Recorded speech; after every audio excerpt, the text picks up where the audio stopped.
Close your eyes and let yourself drift back across the centuries, to a time when the Mediterranean Sea was not a highway between familiar nations, but an endless expanse of mystery and possibility.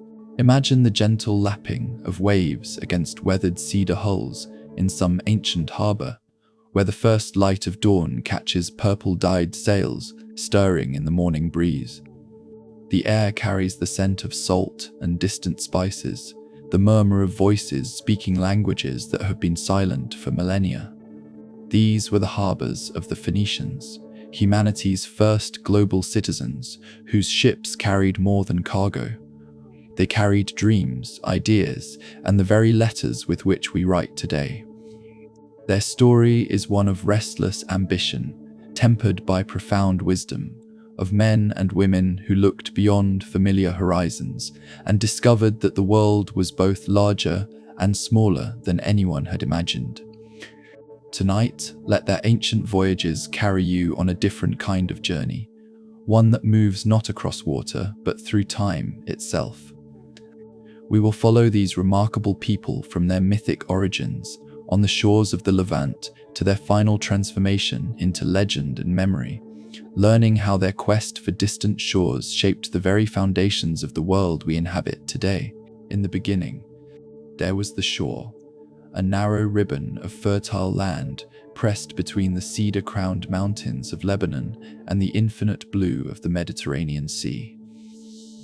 Here, where the continental mass of Asia meets the liquid highway that connects three continents, the Phoenicians first opened their eyes to a world that seemed to demand exploration. The very geography of their homeland whispered of journeys yet to be taken, of horizons that beckoned beyond the morning mist. The Phoenicians understood their origins through the language of myth, as all ancient peoples did, weaving stories that carried deeper truths than mere chronology could contain. They spoke of Melkart, the wandering god who had walked the earth before them, whose own restless spirit mirrored their own compulsion to seek what lay beyond familiar boundaries. In their temples, they honored Astarte, the goddess whose dominion encompassed both the fertility of the earth and the mysterious currents of the sea, embodying the dual nature of their existence, rooted in specific places, yet always reaching toward distant possibilities. Archaeological whispers tell us that by 3000 BCE, perhaps earlier, communities along the Levantine coast had already begun to distinguish themselves from their inland neighbors through their relationship with the sea. While other peoples viewed the Mediterranean as a barrier, these coastal dwellers saw it as an invitation. The narrow strips of arable land that sustained their communities also limited their expansion inland, where powerful kingdoms already controlled the fertile river valleys.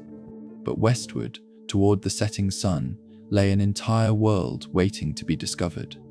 The emotional geography of their origins balanced wonder with necessity, blessing with constraint. The cedar forests that crowned their mountains provided the finest shipbuilding timber in the ancient world. But those same mountains limited their agricultural potential. The sea offered unlimited highways to distant markets, but demanded skills and courage that few peoples were willing to develop. It was this creative tension between limitation and possibility that forged the Phoenician character, practical yet imaginative, cautious yet bold, deeply rooted in tradition, yet endlessly adaptive to new circumstances. Consider the profound implications of their geographical situation. Unlike the Egyptians, blessed with the predictable fertility of the Nile, or the Mesopotamians, who could expand across vast river plains, the Phoenicians inhabited a landscape that forced them to think differently about space, time, and human potential. Their coastal plains, rarely more than a few miles wide, could support only limited populations, but the sea that constrained their territorial expansion offered compensating advantages that would prove far more valuable than any amount of additional farmland. From their harbors, they could reach Egypt in a matter of days, Mesopotamia within weeks, and eventually discover lands that other civilizations wouldn't encounter for centuries. This geographical privilege came with corresponding responsibilities. They became the connective tissue of the ancient world, the living links between cultures that might otherwise have remained forever isolated from one another. The mythic dimension of their origins speaks to something profound in the human psyche. The recognition that our greatest achievements often emerge from our most significant constraints.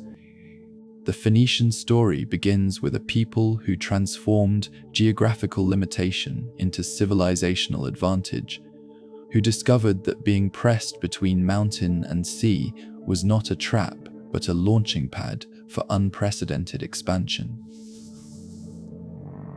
Their early communities, Byblos, Sidon, Tyre, Arwad, developed along the coast like pearls on a string, each city-state independent yet connected through shared cultural DNA and common dependence on maritime trade. Even in their earliest phases, these settlements showed characteristics that would define Phoenician civilization for centuries: openness to foreign influences, technological innovation driven by practical needs, and a sophisticated understanding of how geography shapes human destiny. The ancient Greeks, who would later become both trading partners and competitors, called them Phoenicians, the purple people, after the distinctive dye they extracted from murex shells found along their shores.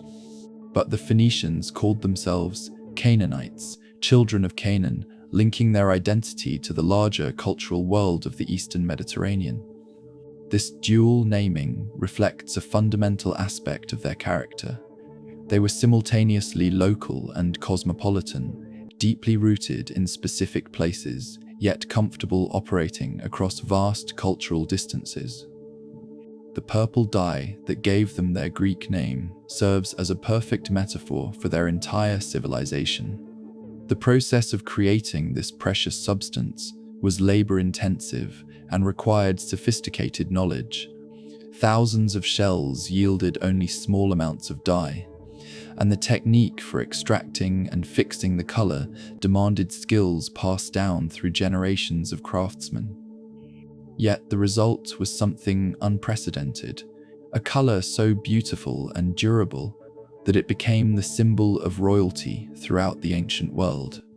This transformation of humble sea creatures into imperial luxury captures the essence of Phoenician genius, the ability to take raw materials that other peoples overlooked and transform them into objects of extraordinary value.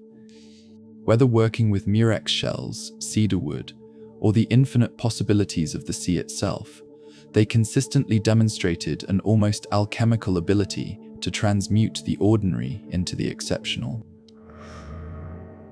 As we drift deeper into their story, we carry with us this foundational understanding. The Phoenicians were never merely merchants or sailors, though they excelled at both trades. They were pioneers of a new way of being human, one that embraced, rather than feared, cultural complexity, that saw diversity as opportunity rather than threat, and that understood instinctively that the most valuable commodities are often ideas, techniques, and ways of seeing the world that transcend any individual transaction. Along the purple shore, cities rose like jewels set against the blue fabric of the Mediterranean, each reflecting the light of Phoenician ambition in its own distinctive way. These were not cities built by conquest or imperial decree, but organic growths that emerged from the marriage of human creativity and geographical opportunity. Communities that developed their own personalities while sharing the common heritage of cedar and sea salt that defined their civilization. Byblos, perhaps the most ancient of their great cities, wore its age with quiet dignity. Its harbors had welcomed Egyptian ships for more than a millennium before Tyre achieved its legendary status, and its name became synonymous with the papyrus trade that connected the bureaucratic genius of the Nile Valley with the commercial networks of the wider Mediterranean. Walking through its reconstructed streets in imagination, one can almost hear the rustle of papyrus scrolls in counting houses where merchants calculated profits from ventures that spanned continents. The city's temples, some of the oldest continuously used religious sites in human history, hummed with prayers in languages that blended Semitic roots with Egyptian influences and the exotic vocabularies of distant trading partners. The relationship between Byblos and Egypt illuminates a crucial aspect of early Phoenician development: their genius for becoming indispensable to more powerful neighbors without losing their own identity. Egyptian pharaohs might possess armies that could conquer the known world, but they depended on Byblos for the cedar wood that built their great ships and the papyrus that recorded their eternal glory. This symbiotic relationship taught the Phoenicians lessons they would carry throughout their history. Power could be accumulated through service as effectively as through conquest, and the most secure position was often that of the irreplaceable middleman. Sidon, whose very name meant fishing place, expanded the Phoenician relationship with the sea beyond mere transportation to encompass the transformation of sea resources into objects of unprecedented beauty. Here, the glass furnaces that would revolutionize ancient craftsmanship first began transforming ordinary sand into liquid light. The Sidonian glassmakers, working in workshops that glowed like captured stars, learned to manipulate temperature and chemistry in ways that seemed magical to their contemporaries. Their vessels, ranging from simple storage jars to elaborate decorative objects, carried Phoenician artistic sensibilities to royal courts from Mesopotamia to Egypt. The development of glassmaking in Sidon represents a perfect example of Phoenician innovation, taking a technology that existed elsewhere in primitive forms and refining it into something entirely new. Egyptian and Mesopotamian craftsmen had learned to create glass beads and small objects, but the Sidonians developed techniques for creating large, clear vessels that were both functional and beautiful. More importantly, they learned to create glass in quantities sufficient for trade, transforming a luxury craft into a commercial industry. But it was Tyre that would ultimately become the crown jewel of Phoenician civilization, the city whose name became synonymous with commercial ambition and maritime mastery. Built partially on an offshore island connected to the mainland by a narrow causeway, Tyre possessed natural defenses that allowed it to pursue aggressive commercial policies without fear of easy conquest. The city's unique geography created a psychology of confident independence. Tyrians knew that their island fortress could withstand siege while their ships maintained contact with the wider world, giving them a security that purely land-based cities could never achieve. The famous purple dye works of Tyre represented industrialization on a scale that wouldn't be seen again until the modern era. Archaeologists have uncovered shell mounds containing literally millions of murex shells, the detritus of an industry that supplied purple-dyed textiles to the elite of the entire ancient world. The process itself was both art and science. Shells had to be collected at precisely the right time, the dye extracted through techniques that balanced chemistry with intuition, and the resulting product processed through multiple stages that could take weeks to complete. Walking through ancient Tyre in imagination, one is struck by the sensory intensity of the place. The purple dye works filled entire districts with their distinctive odor, pungent, acrid, unmistakable. The sound of hammers on metal echoed from workshops where craftsmen shaped silver into jewelry and bronze into tools. The multilingual chatter of merchants filled harbors where ships arrived daily from destinations that stretched the known world to its limits.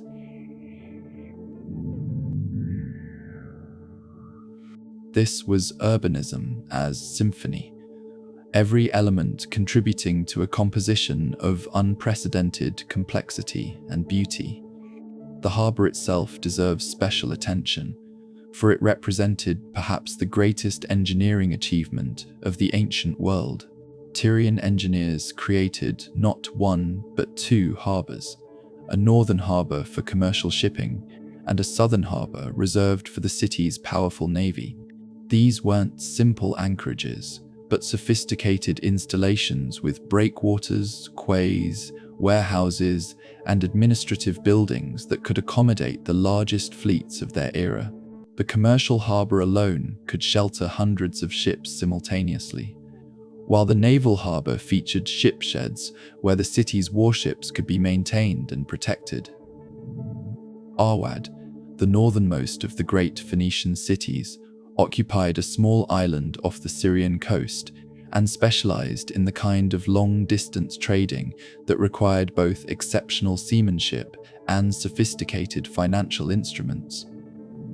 Arwadian merchants were among the first to develop what we would recognize as maritime insurance, creating pools of shared risk that allowed individual traders to undertake ventures that would have been ruinously dangerous for any single entrepreneur. Their contracts, written in the elegant Phoenician script, established legal precedents that influenced commercial law throughout the Mediterranean world.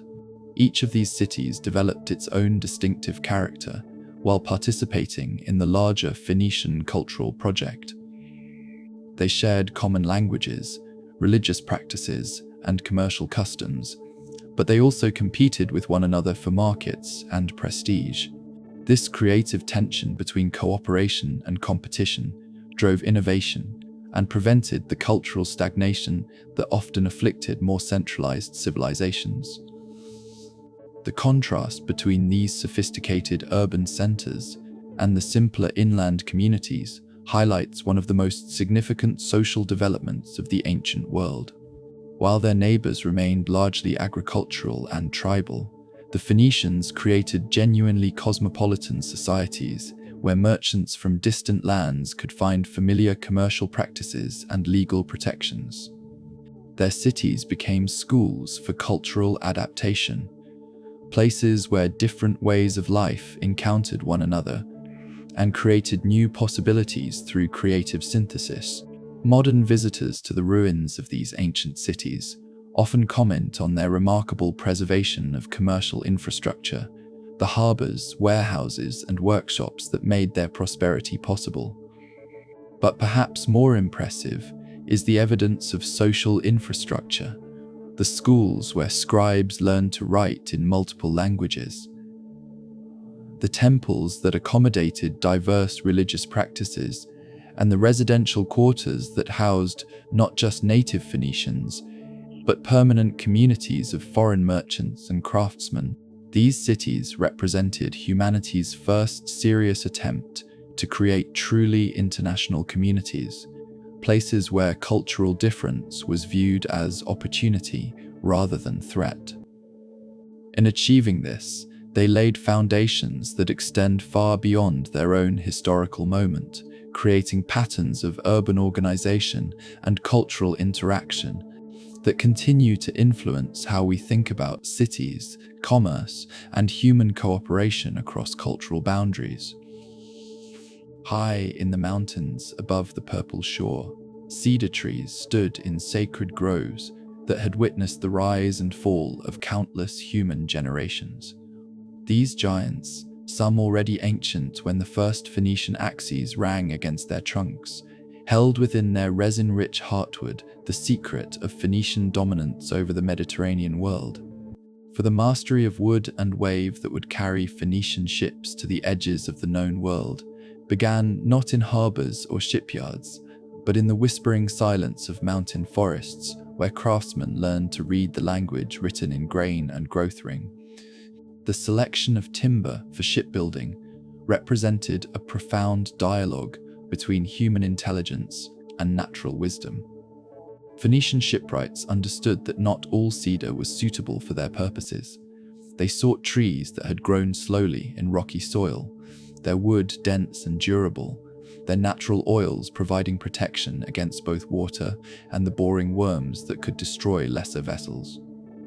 The process of selection required skills that bordered on divination, the ability to judge a living tree's suitability for purposes it would fulfill only after death and transformation. Consider the patience this demanded. A master shipwright might spend days in the mountains, examining hundreds of trees before selecting those perfect specimens that would become the backbone of vessels destined for voyages that might last months or even years. The felling itself was a ritual as much as a practical task, conducted at specific times of year when the sap was low and the wood would season properly. Each tree was individually evaluated, not just for its timber quality, but for its eventual role in the vessel. Some would become keels, others ribs, still others, the masts that would carry purple sails toward distant horizons. The journey from forest to harbour involved skills that few peoples of the ancient world possessed in comparable measure. Cedar logs, some weighing several tons, had to be transported down steep mountain slopes using techniques that combined engineering with artistry.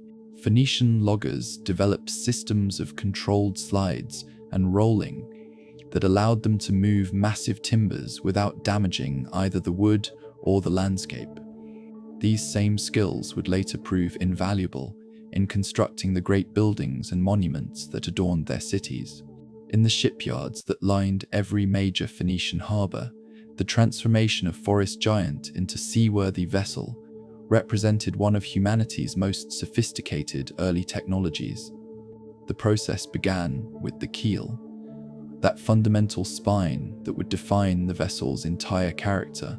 Phoenician shipwrights understood intuitively what modern naval architects have proven mathematically, that the keel's dimensions and shape determine everything about a ship's performance, from its speed and cargo capacity to its ability to survive storms that would destroy lesser craft. The joining of hull planks represented perhaps the most critical stage in construction, requiring techniques that balanced structural integrity with flexibility. Phoenician ships needed to be strong enough to carry heavy cargoes across thousands of miles of open ocean, yet flexible enough to ride storm waves without breaking apart. The solution involved sophisticated joinery that used both mortise and tenon connections, and an intricate system of internal bracing that distributed stresses throughout the entire structure. But technique alone, however masterful, could not account for the almost mystical relationship that Phoenician mariners developed with their vessels. Ships were viewed not as mere tools, but as living entities with their own personalities and preferences. Each vessel required individual understanding. Its particular responses to wind and wave, its unique balance points, its tolerance for different types of cargo and sailing conditions. Master mariners spoke of their ships the way musicians speak of fine instruments, recognizing that superior craftsmanship created possibilities that extended far beyond simple transportation. The sails themselves deserve special attention, but they represented a marriage of textile artistry with aerodynamic understanding that wouldn't be equaled for centuries. Phoenician sailmakers worked with linen woven to specifications that balanced durability with weight, creating fabric strong enough to withstand Atlantic gales yet light enough to catch the gentlest Mediterranean breezes. The distinctive purple dye that colored many Phoenician sails served not just aesthetic purposes, but practical ones.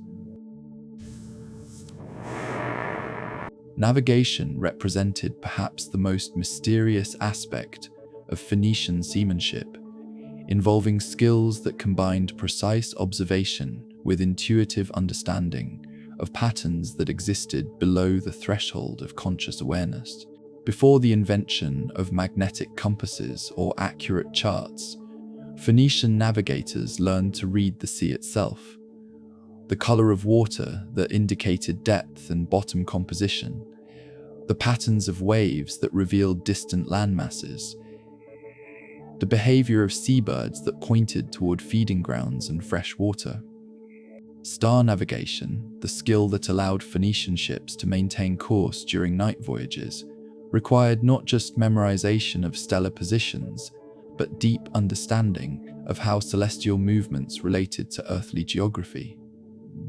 Master navigators carried in their minds detailed maps of the night sky that changed with seasons and latitudes, allowing them to determine position with accuracy that seems impossible to modern people accustomed to electronic navigation aids. Perhaps most remarkably, Phoenician navigators developed techniques for dead reckoning that allowed them to track their position even during extended periods of cloudy weather when celestial navigation was impossible. By maintaining careful records of speed, direction, and time, combined with intuitive corrections for wind drift and current set, skilled navigators could estimate their position with surprising accuracy across voyages lasting weeks. The psychological dimension of long-distance seafaring in the ancient world deserves contemplation. Imagine departing familiar harbors in vessels that, however skillfully constructed, remained tiny specks on an ocean that stretched beyond the horizon in every direction. Phoenician mariners developed mental disciplines that allowed them to function effectively in environments where miscalculation meant not inconvenience but death, where the difference between profitable voyage and fatal disaster often hinged on split-second decisions made under conditions of extreme stress. Their ships became mobile communities, self-contained worlds that carried not just cargo, but entire cultures across vast distances. The larger Phoenician trading vessels might spend months at sea, their crews developing social dynamics and survival strategies that had no equivalent in land-based societies.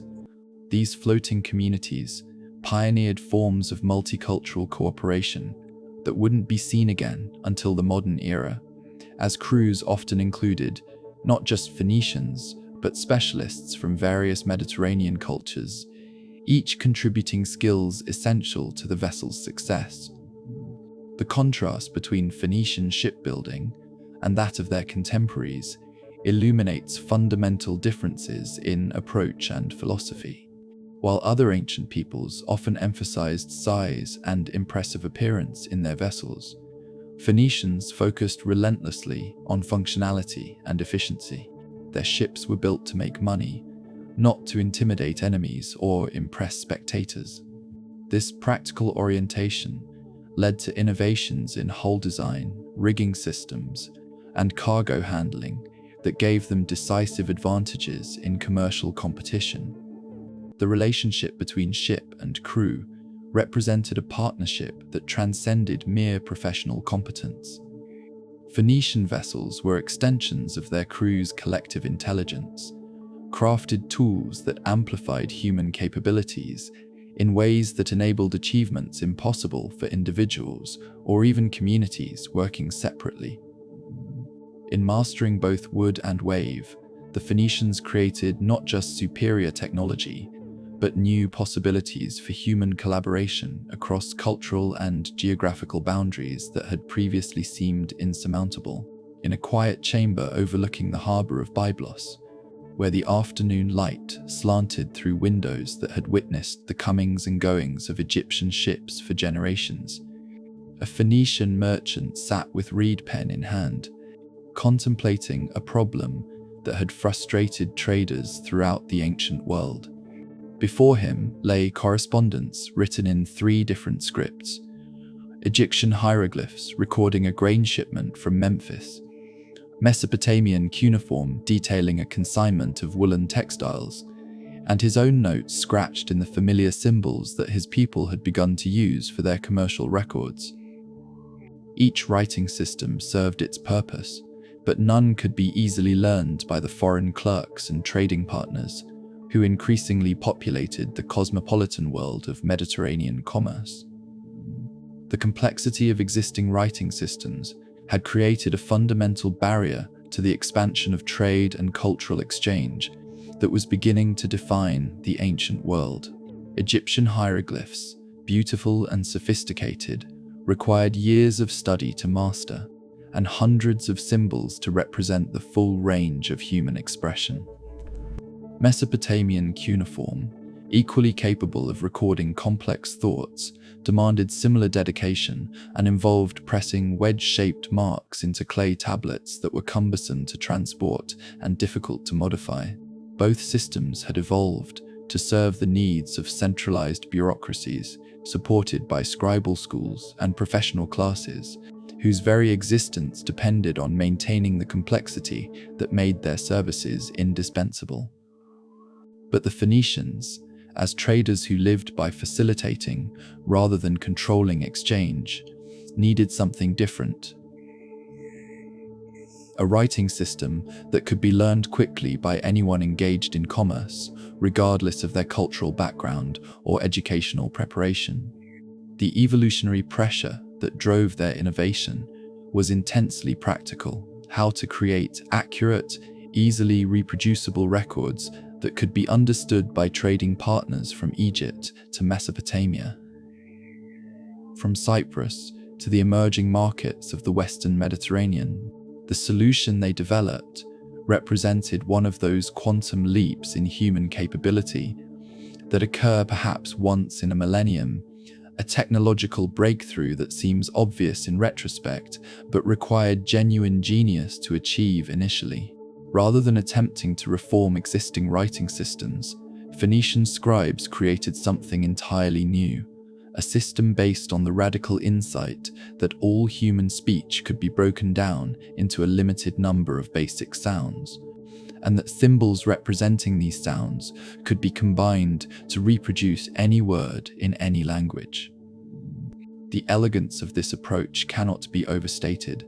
Instead of requiring hundreds or thousands of symbols to represent the full complexity of human thought, the Phoenician alphabet achieved the same goal with just 22 letters. Each symbol represented not a word or concept, but a basic sound, an approach that made the system infinitely flexible and remarkably easy to learn. A competent scribe could master the entire alphabet in weeks rather than years, and the symbols themselves were simple enough to be scratched on pottery shards, carved into stone, or written on papyrus with equal facility. The philosophical implications of this innovation extended far beyond mere convenience. By creating a writing system that divorced literacy from elite education, the Phoenicians inadvertently democratized knowledge itself.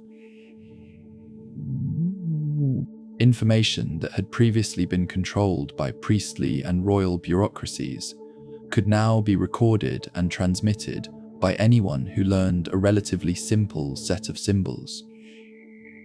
The alphabet made possible forms of cultural exchange and intellectual development that had been literally unthinkable under earlier writing systems. Consider the profound shift in human consciousness that alphabetic writing represented. Earlier writing systems required users to think in terms of visual symbols that represented entire concepts, a approach that encouraged holistic but inflexible thinking. Alphabetic writing, by contrast, trained the mind to analyze speech into component parts and then reassemble those parts into infinite combinations. This analytical approach to language may have contributed to the development of analytical thinking more generally, providing cognitive tools that would prove essential for advances in philosophy, science, and abstract reasoning. The spread of alphabetic writing followed the same commercial networks that carried Phoenician ships throughout the Mediterranean world. Phoenician merchants and craftsmen, working in foreign ports and establishing permanent trading communities, naturally used their familiar writing system for their business records. Local peoples, observing the efficiency and simplicity of the Phoenician approach, began adapting the alphabet to their own languages. The Greeks, who would become the alphabet's most influential adopters, modified the Phoenician system by adding symbols for vowel sounds, creating the writing system that would eventually evolve into the Latin alphabet used throughout the modern Western world. The process by which the alphabet spread reveals something fundamental about how cultural innovations disseminate through human societies. Unlike technological advances imposed by conquest or political decree, alphabetic writing spread through voluntary adoption by peoples who recognized its practical advantages. This organic process of cultural transmission allowed different societies to adapt the basic alphabetic principle to their specific linguistic needs, while maintaining the essential simplicity that made the system so revolutionary. The preservation of early alphabetic inscriptions provides tantalizing glimpses into the daily lives of ordinary Phoenicians, people whose thoughts and concerns had never before been considered worthy of permanent recording. We find merchants' accounts that record not just business transactions, but personal relationships, family concerns, and individual perspectives on the great events of their time. We discover artisans' marks that reveal pride in craftsmanship and competitive relationships between workshops. We encounter religious dedications that express personal devotion in voices that speak across millennia with immediate human warmth. Perhaps most remarkably, we begin to see evidence of widespread literacy that extended well beyond professional scribes and government officials. Phoenician craftsmen marked their work with alphabetic inscriptions, sailors scratched their names on harbor walls, and ordinary citizens left records of their activities that suggest a level of general literacy unprecedented in the ancient world. The alphabet had achieved what its creators probably never imagined: the transformation of writing from an elite privilege into a common skill accessible to anyone willing to invest modest effort in learning. The psychological impact of this change resonates through subsequent human history. Alphabetic literacy created new possibilities for individual expression, personal record-keeping, and private communication that fundamentally altered the relationship between individual consciousness and collective culture. For the first time in human history, ordinary people could preserve their thoughts and experiences in forms that would outlast their own lifetimes, creating threads of personal continuity that connected individual lives to the larger tapestry of human experience. The Phoenician alphabet represents more than a technological achievement. It embodies a fundamentally democratic approach to knowledge and communication that continues to influence our understanding of literacy, education, and cultural development. Every email sent, every text message composed, every book written carries within it the revolutionary insight of those ancient Phoenician scribes who recognized that the complexity of human thought could be captured in elegantly simple symbols accessible to anyone willing to learn them. The horizon, that eternal line where sea meets sky, ceased to be a boundary for the Phoenicians and became, instead, an invitation to discovery. As their purple-dyed sails caught the morning breeze and carried them beyond the familiar coastlines of the Levant, these intrepid mariners embarked on journeys that would fundamentally alter of human civilization. They ventured forth not as conquerors seeking to impose their will upon foreign lands, but as explorers and entrepreneurs whose success depended upon their ability to understand, adapt to, and ultimately bridge the cultural differences they encountered in distant ports. Each voyage represented both commercial opportunity and cultural adventure, a chance to discover not just new markets for familiar goods, but entirely new ways of organizing human society. Phoenician merchants approaching unknown shores carried with them not armies or administrative systems, but something potentially more powerful: the accumulated wisdom of a civilization that had learned to thrive through cooperation rather than conquest, to prosper by facilitating exchange rather than controlling territory. The The psychology of these ancient voyagers deserves careful contemplation.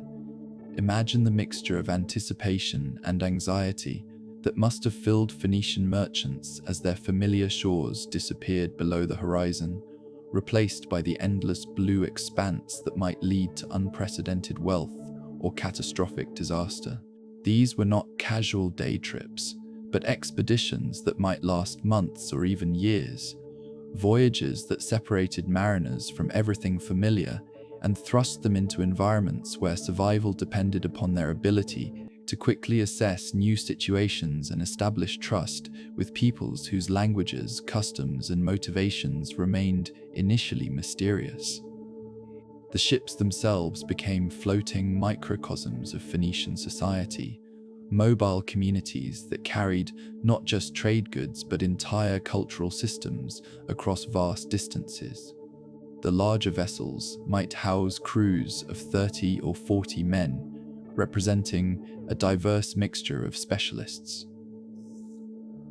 Navigators who could read the stars, craftsmen who could repair equipment using local materials, interpreters who had mastered multiple languages, and diplomats skilled in the delicate art of establishing commercial relationships with suspicious or hostile foreign communities.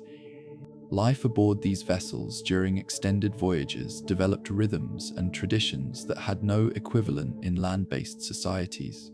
Crews learned to function as integrated units, where individual survival depended absolutely upon collective competence and mutual support.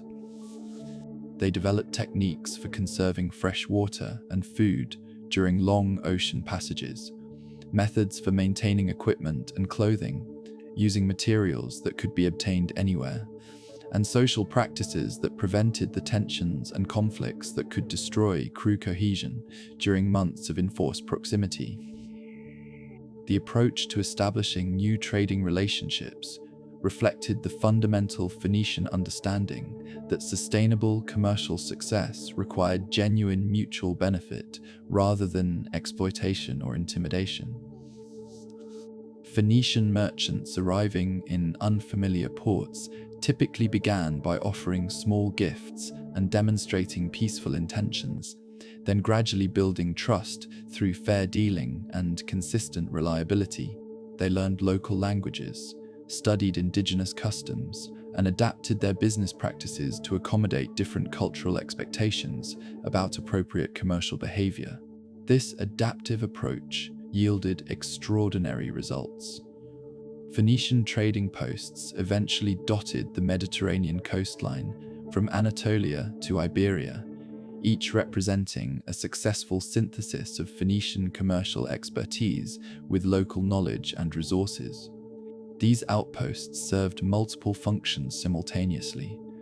They were warehouses where goods could be stored safely during extended trading expeditions, communication nodes that facilitated information exchange across vast distances, and cultural bridges that enabled sustained interaction between peoples who might otherwise have remained mutually incomprehensible.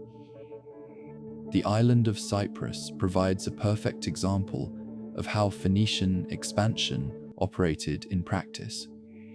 Rather than attempting to conquer this strategically located island, Phoenician merchants established trading relationships with indigenous communities who controlled valuable copper deposits.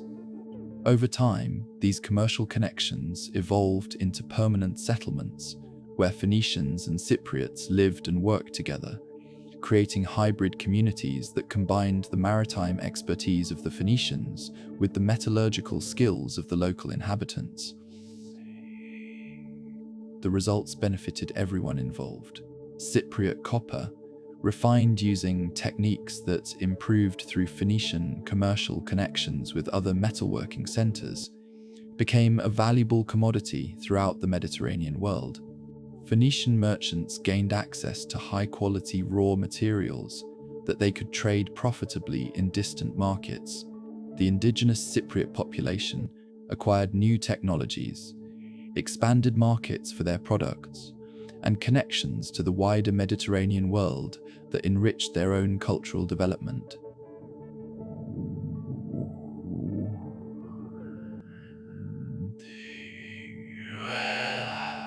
This pattern repeated throughout the Mediterranean basin as Phoenician merchants established relationships with communities that possessed valuable resources or occupied strategic locations.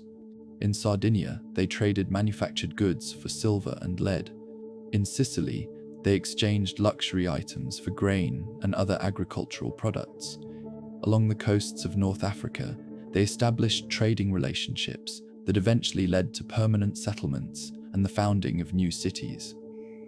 The contrast between Phoenician expansion and the conquest-based imperialism practiced by other ancient peoples illuminates fundamental differences in approach and philosophy.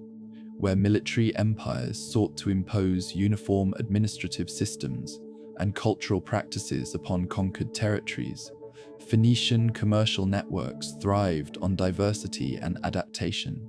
Each trading post developed its own distinctive character while maintaining connections to the larger Phoenician cultural world, creating a form of civilization that was simultaneously unified and pluralistic. The ships that carried this expanding network of relationships became technological marvels that pushed the boundaries of ancient engineering and seamanship. Larger Phoenician trading vessels could carry substantial loads of diverse cargo while remaining seaworthy enough to survive Atlantic storms and Mediterranean gales. Their holds might contain Egyptian grain, Lebanese cedar, Cypriot copper, African ivory, and Spanish silver simultaneously, representing commercial relationships that spanned the entire known world. The navigation skills required for these extended voyages represented accumulated knowledge that took generations to develop and refine. Phoenician navigators learned to read subtle signs that revealed their position and course, the color and temperature of seawater that indicated proximity to land, the behavior of seabirds that pointed toward fresh water and food sources, the patterns of winds and currents that could speed their journey or threaten their safety. They developed mental maps of unprecedented accuracy that allowed them to find small islands and hidden harbors across thousands of miles of open ocean. The cultural impact of these voyages extended far beyond their immediate commercial objectives. Phoenician ships carried not just trade goods, but ideas, technologies, and artistic styles that enriched every society they encountered. They introduced the alphabet to peoples who had never possessed writing systems, shared metallurgical techniques that revolutionized local crafts, and facilitated cultural exchanges that created new forms of art, music, and literature. Perhaps most significantly, they pioneered forms of international commerce that required sophisticated legal and financial institutions. Phoenician merchants developed contracts that could be enforced across cultural boundaries, insurance systems that distributed the risks of long-distance trade, and banking arrangements that allowed for complex transactions involving multiple currencies and distant delivery dates. These innovations laid foundations for commercial law and international finance that continue to influence modern business practices. The psychological transformation that these voyages worked upon their participants cannot be underestimated. Phoenician merchants who spent years traveling between distant cultures developed perspectives that were unique in the ancient world. They became genuinely cosmopolitan people who understood that human societies could organize themselves in radically different ways while still achieving prosperity and happiness. This cultural relativism, combined with practical experience in building bridges between diverse peoples, created a worldview that emphasized cooperation over conflict and celebrated diversity as a source of strength rather than threat. The purple sails that identified Phoenician ships throughout the Mediterranean became symbols of possibility and connection, visible signs of a civilization that had learned to transform the vast distances that separated human communities into highways for cultural and commercial exchange. When foreign peoples saw those distinctive sails approaching their harbors, they knew that opportunities for mutual enrichment were about to present themselves. Chances to exchange not just goods, but knowledge, techniques, and perspectives that would expand their understanding of human potential. From the rolling hills that overlook the azure waters of what the Romans would later call the Lacus Tunicus, a new chapter in Phoenician history began to unfold, one that would see a colonial outpost transform itself into the greatest maritime power the ancient world had ever known. Carthage, whose very name meant new city in the Phoenician tongue, represented both culmination and transformation of everything the Phoenicians had learned about building bridges between cultures, creating wealth through commerce, and adapting ancient wisdom to new circumstances.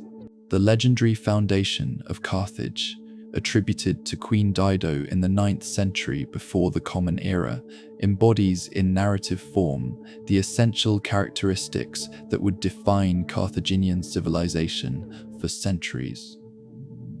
According to the stories preserved by later historians, Dido arrived on the North African coast as a refugee from Tyre, fleeing the political violence that had claimed her husband's life and threatened her own survival.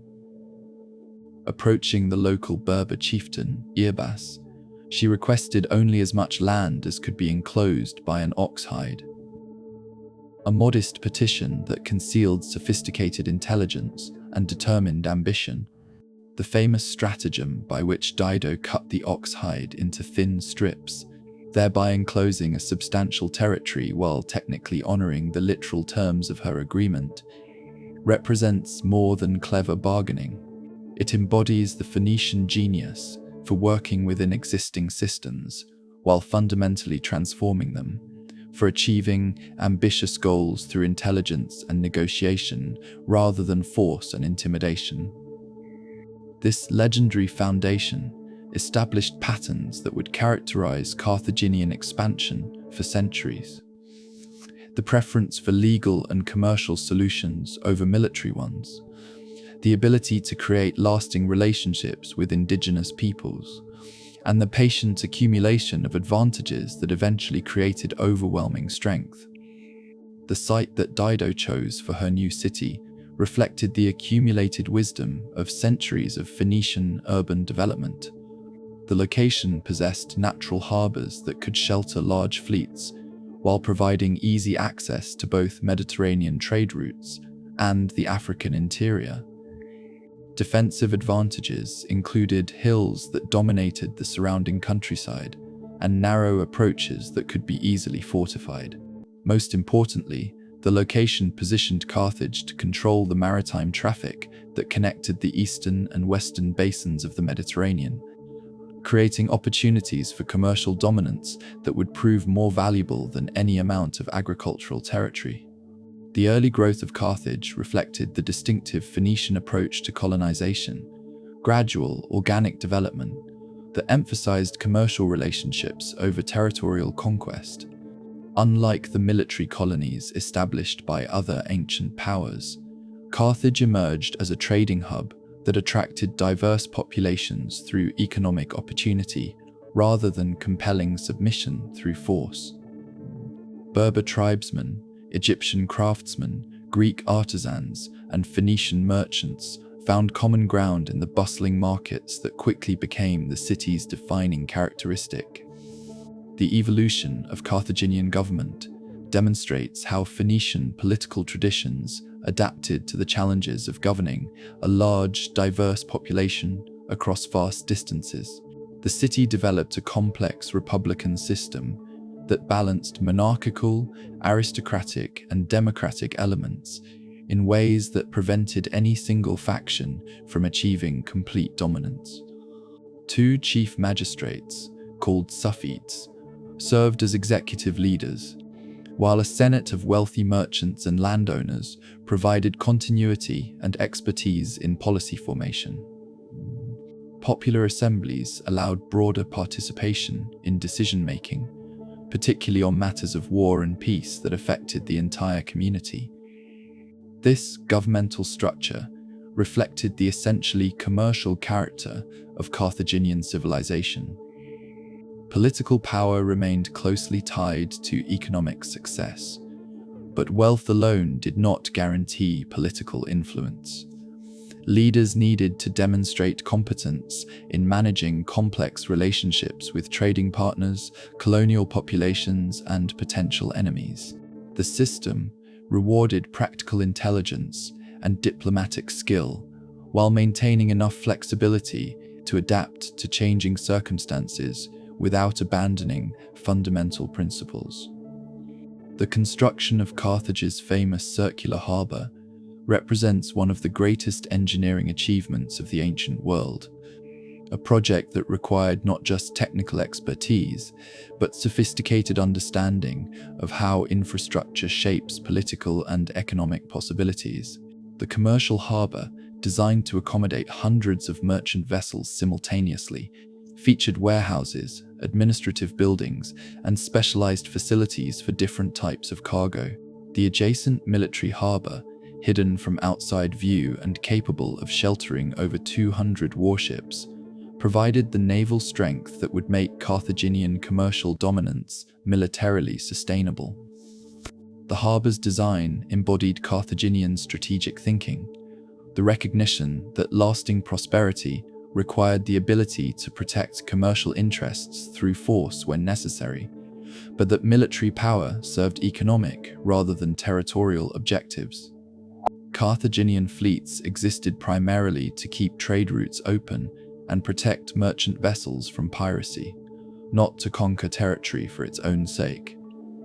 This defensive orientation allowed Carthage to build extensive networks of allies and trading partners who viewed Carthaginian protection as beneficial rather than threatening. The relationship between Carthage and its colonial territories illustrates the sophisticated administrative systems that enabled Phoenician civilization to govern diverse populations across vast distances without the massive bureaucracies that characterized other ancient empires. Rather than imposing uniform laws and customs throughout their territories, the Carthaginians developed flexible systems that allowed local communities to maintain their traditional practices while participating in the larger Carthaginian commercial network. This approach required extraordinary diplomatic skill and cultural sensitivity. Carthaginian administrators needed to understand local customs well enough to work within them, while also maintaining the commercial and military relationships that sustained the entire system. They developed techniques for resolving disputes between different cultural groups, for integrating diverse military traditions into effective fighting forces, and for collecting taxes and tribute in ways that didn't destroy the economic activities that made such collections possible. The famous Carthaginian practice of employing mercenary armies, often criticized by ancient and modern historians as evidence of civic decay, actually reflected sophisticated understanding of how to manage a multicultural empire. Rather than forcing conquered peoples to fight against their own interests, Carthage offered military service as a path to economic advancement and social mobility. Mercenary soldiers, drawn from throughout the Mediterranean world and beyond, served not just as military assets, but as cultural bridges that connected Carthage to distant regions and peoples. These diverse military forces developed loyalty to Carthage, not through patriotic sentiment, but through practical appreciation for the opportunities that Carthaginian service provided.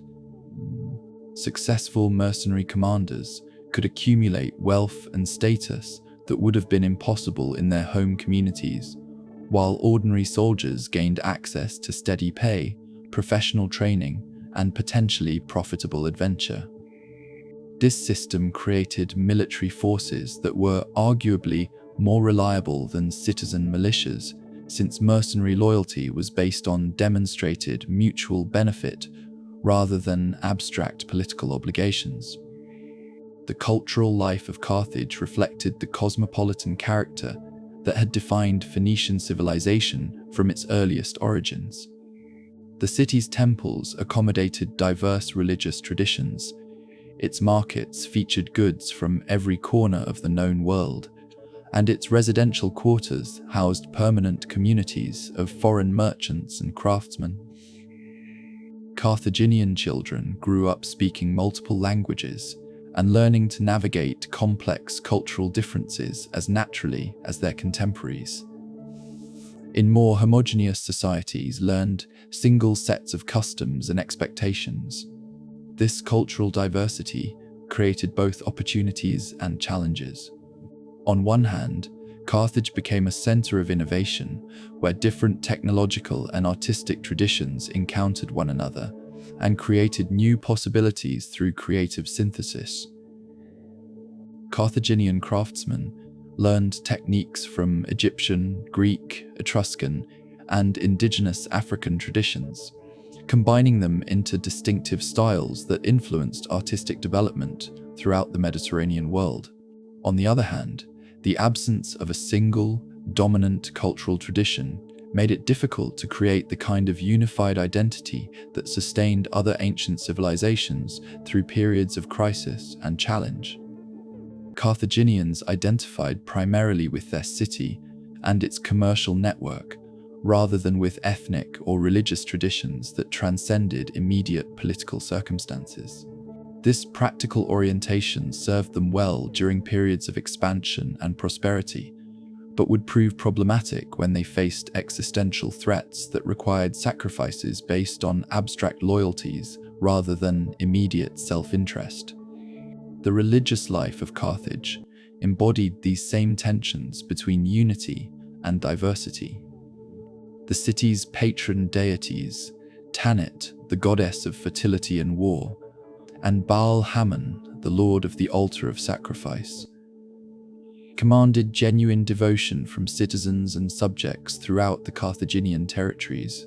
Yet these same territories also maintained local religious traditions that sometimes conflicted with Carthaginian practices, creating ongoing needs for negotiation and accommodation that required constant diplomatic attention. The notorious practice of child sacrifice, which later Roman propaganda would use to justify Carthaginian destruction, must be understood within the context of ancient Mediterranean religious practices rather than judged by modern moral standards. Archaeological evidence suggests that such sacrifices occurred primarily during periods of extreme crisis, when the survival of the entire community seemed threatened. While disturbing to contemporary sensibilities, these practices represented genuine religious devotion rather than casual cruelty, reflecting the desperate measures that ancient peoples sometimes employed when facing seemingly insurmountable challenges. The contrast between Carthaginian and Roman approaches to expansion becomes particularly significant as we approach the great conflicts that would determine the Mediterranean world's future. Where Rome sought to create a unified empire governed by Roman law and administered by Roman officials, Carthage preferred to maintain a network of autonomous territories connected through commercial relationships and military alliances. The Carthaginian system offered greater cultural flexibility and potentially more sustainable long-term relationships, but it also proved vulnerable to opponents who could exploit the inevitable tensions that arose between diverse populations with different interests and loyalties. As Carthage reached the height of its power and influence, controlling trade routes from the Atlantic to the Black Sea and governing territories that stretched from Iberia to the borders of Egypt, its leaders faced challenges that would test every aspect of their inherited wisdom.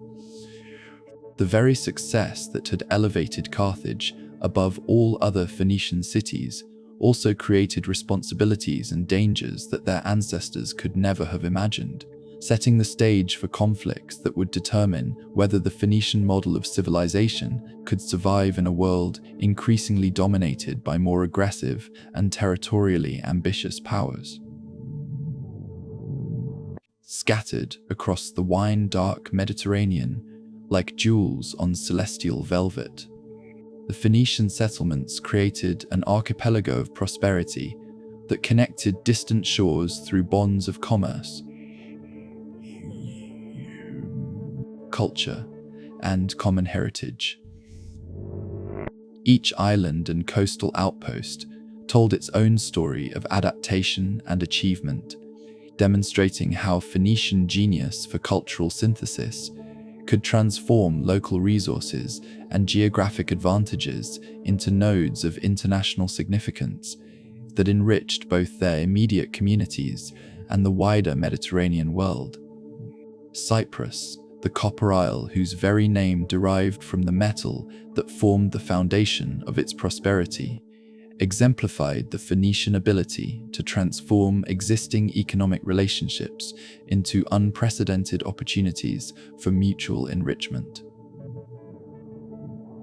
The island's indigenous populations had worked copper deposits for centuries before Phoenician merchants arrived, but they lacked the commercial networks and technological sophistication necessary to realize the full potential of their natural resources.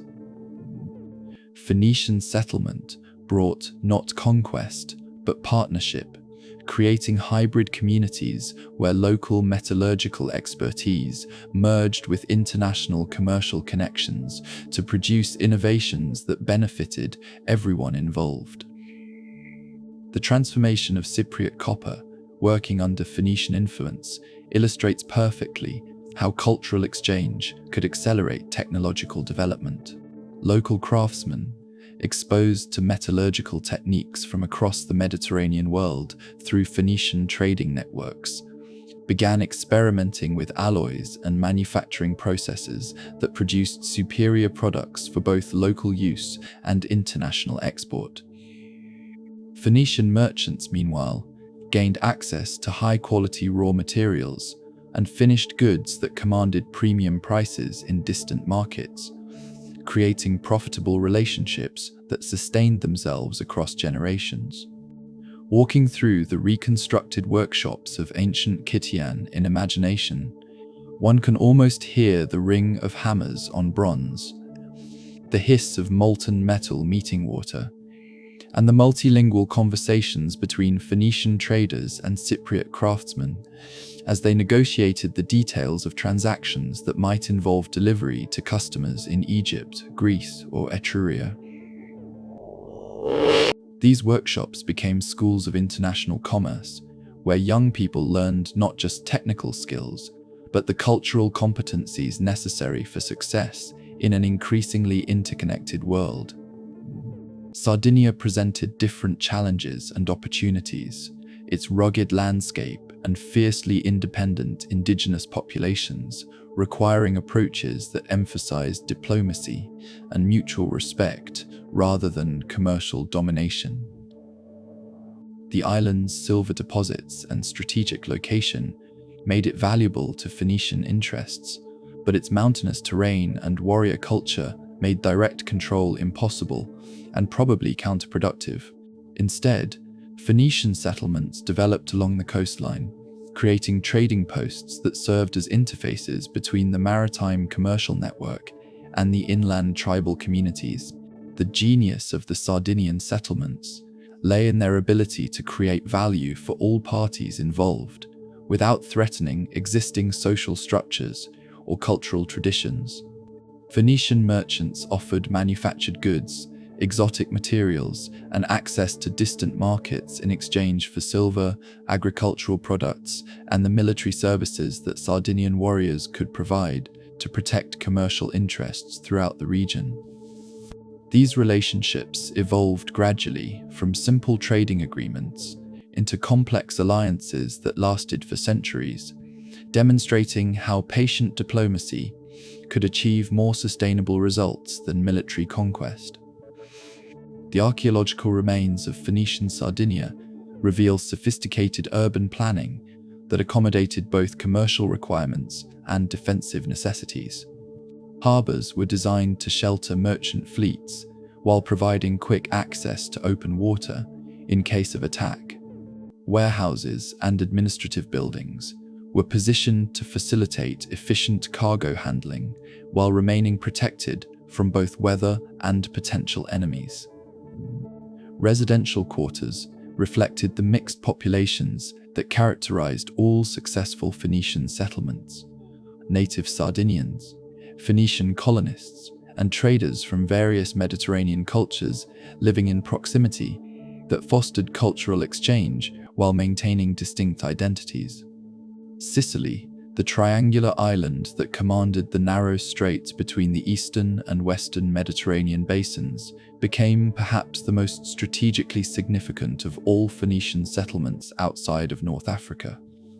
The island's fertile soils produced abundant grain harvests that could feed urban populations throughout the commercial network, while its location made it an essential stopping point for ships traveling between distant markets. The challenge lay in sharing these advantages with well-established Greek colonies that had their own commercial ambitions and territorial claims. The coexistence of Phoenician and Greek settlements on Sicily created a unique laboratory for cultural interaction and competition. Rather than engaging in constant warfare, the two groups often found it more profitable to specialize in different activities while maintaining trading relationships that benefited both communities. Greeks typically focused on agricultural production and land-based crafts, while Phoenicians concentrated on maritime commerce and the processing of imported raw materials. This division of labor allowed both cultures to pursue their comparative advantages while creating economic interdependencies that discouraged destructive conflict. The western reaches of the Mediterranean presented the greatest challenges and potentially the most spectacular rewards for Phoenician enterprise. Iberia's mineral wealth, gold, silver, tin, and copper, represented resources that could transform any people capable of extracting and marketing them effectively. But the distances involved in Iberian trade pushed Phoenician seamanship and commercial organization to their absolute limits, requiring innovations in navigation, ship design, and business practices that influenced Mediterranean commerce for centuries. The establishment of Gades, modern Cadiz, near the Pillars of Hercules, marked the westernmost extension of regular Phoenician commercial activity, and opened access to Atlantic trade routes that connected the Mediterranean world with the tin deposits of distant Britain and the mysterious lands that lay beyond the setting sun. Ships departing from Gades carried Mediterranean goods northward along the European coast and returned with tin, amber, and other northern products that commanded extraordinary prices in eastern markets. The psychological impact of these western voyages on Phoenician culture cannot be overestimated. Sailors who had traveled beyond the Pillars of Hercules returned with stories of infinite oceans, strange peoples, and lands where the familiar constellations disappeared below foreign horizons. These experiences expanded Phoenician understanding of world geography and human possibility, while creating cultural connections between the Mediterranean basin and regions that would remain mysterious to other ancient peoples for centuries. The economic integration achieved by these scattered settlements created the ancient world's first truly global marketplace, where events in distant Spain could affect prices in the harbors of Lebanon, where innovations developed in Cyprus workshops might be refined in Sardinian forges and marketed through Sicilian distribution networks. This commercial integration required sophisticated systems of communication, standardized weights and measures, and legal frameworks that could operate across cultural boundaries and vast distances. The social structure of these island communities reflected the essentially meritocratic character of Phoenician civilization, where success depended more on competence and adaptability than on birth or inherited status. Successful merchants, regardless of their ethnic origins, could accumulate wealth and influence that allowed them to participate fully in community governance and cultural life. This openness attracted talented individuals from throughout the Mediterranean world and created hybrid communities that combined the best elements of multiple cultural traditions.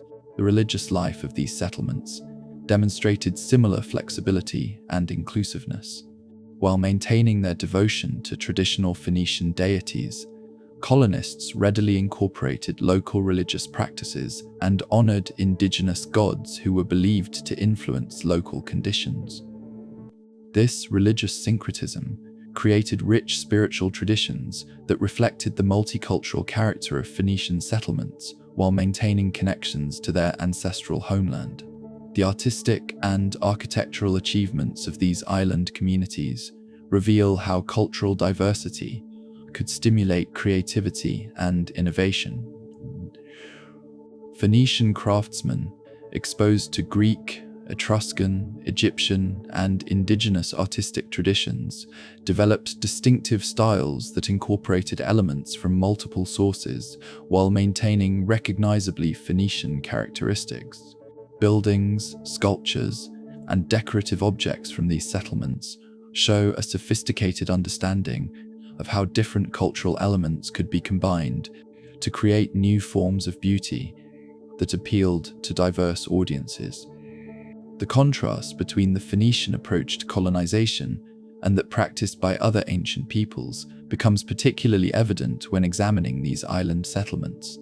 Where Greek colonies typically attempted to recreate the social structures and cultural practices of their mother cities, Phoenician settlements adapted to local conditions while maintaining commercial and cultural connections to the wider Phoenician world. This flexibility allowed them to thrive in diverse environments and build lasting relationships with indigenous populations, creating foundations for prosperity that often outlasted the political structures that had originally established them. The legacy of these island communities extended far beyond their immediate historical moment. The commercial networks they established, the cultural syntheses they achieved, and the techniques they developed for managing multicultural societies provided models that influenced Mediterranean civilization long after Phoenician political power had declined. Their example demonstrated that human communities could achieve prosperity and cultural richness through cooperation and exchange rather than conquest and domination, offering alternatives to the more aggressive forms of expansion that would ultimately dominate the ancient world. In workshops that hummed with quiet concentration, where the scent of cedar shavings mingled with the gleam of precious metals and the soft whisper of silk against skin, Phoenician artisans created objects of such extraordinary beauty that they became treasured possessions in royal courts from Mesopotamia to Etruria. These craftsmen and women, whose names have been lost to history but whose creations still speak across millennia, represented more than mere technical skill. They embodied the Phoenician genius for cultural synthesis, transforming influences from across the known world into distinctive artistic languages that transcended local traditions and ethnic boundaries. The ivory workshops of Phoenician cities produced perhaps the most remarkable examples of this synthetic artistry. Working with elephant tusks imported from Africa and India, master carvers created panels, boxes, and decorative objects that combined Egyptian motifs with Mesopotamian techniques and distinctly Phoenician sensibilities. These ivory carvings, discovered in archaeological contexts from Nimrud to Salamis, reveal sophisticated understanding of how different cultural vocabularies could be blended to create new forms of visual communication that spoke to diverse audiences while maintaining internal coherence and artistic integrity. Consider the patience and precision these works required. An ivory panel depicting mythological scenes might involve months of careful carving, each figure individually sculpted with attention to anatomical accuracy, emotional expression, and narrative clarity. The craftsman needed not only technical expertise, but deep familiarity with the cultural traditions from which he drew his imagery. Understanding Egyptian conventions for representing divine figures Mesopotamian approaches to narrative composition, and Greek innovations in naturalistic representation. The result was art that could be appreciated by viewers from any of these cultural traditions, while offering something new and distinctive that enhanced rather than merely copied existing artistic forms. The jewelry workshops of Sidon and Tyre pushed the boundaries of ancient metallurgy, creating ornaments that combined precious metals with exotic stones in ways that had never been attempted before. Phoenician goldsmiths learned techniques for working with electrum, the naturally occurring gold-silver alloy that provided distinctive color effects, and developed methods for incorporating amber from the distant Baltic, lapis lazuli from Afghanistan, and pearls from the Persian Gulf into single pieces that embodied the geographic scope of their commercial networks. These luxury objects served multiple functions simultaneously. They were beautiful adornments that enhanced the appearance and status of their wearers, portable wealth that could be easily transported and converted to currency when necessary, and cultural ambassadors that carried Phoenician artistic influence throughout the ancient world.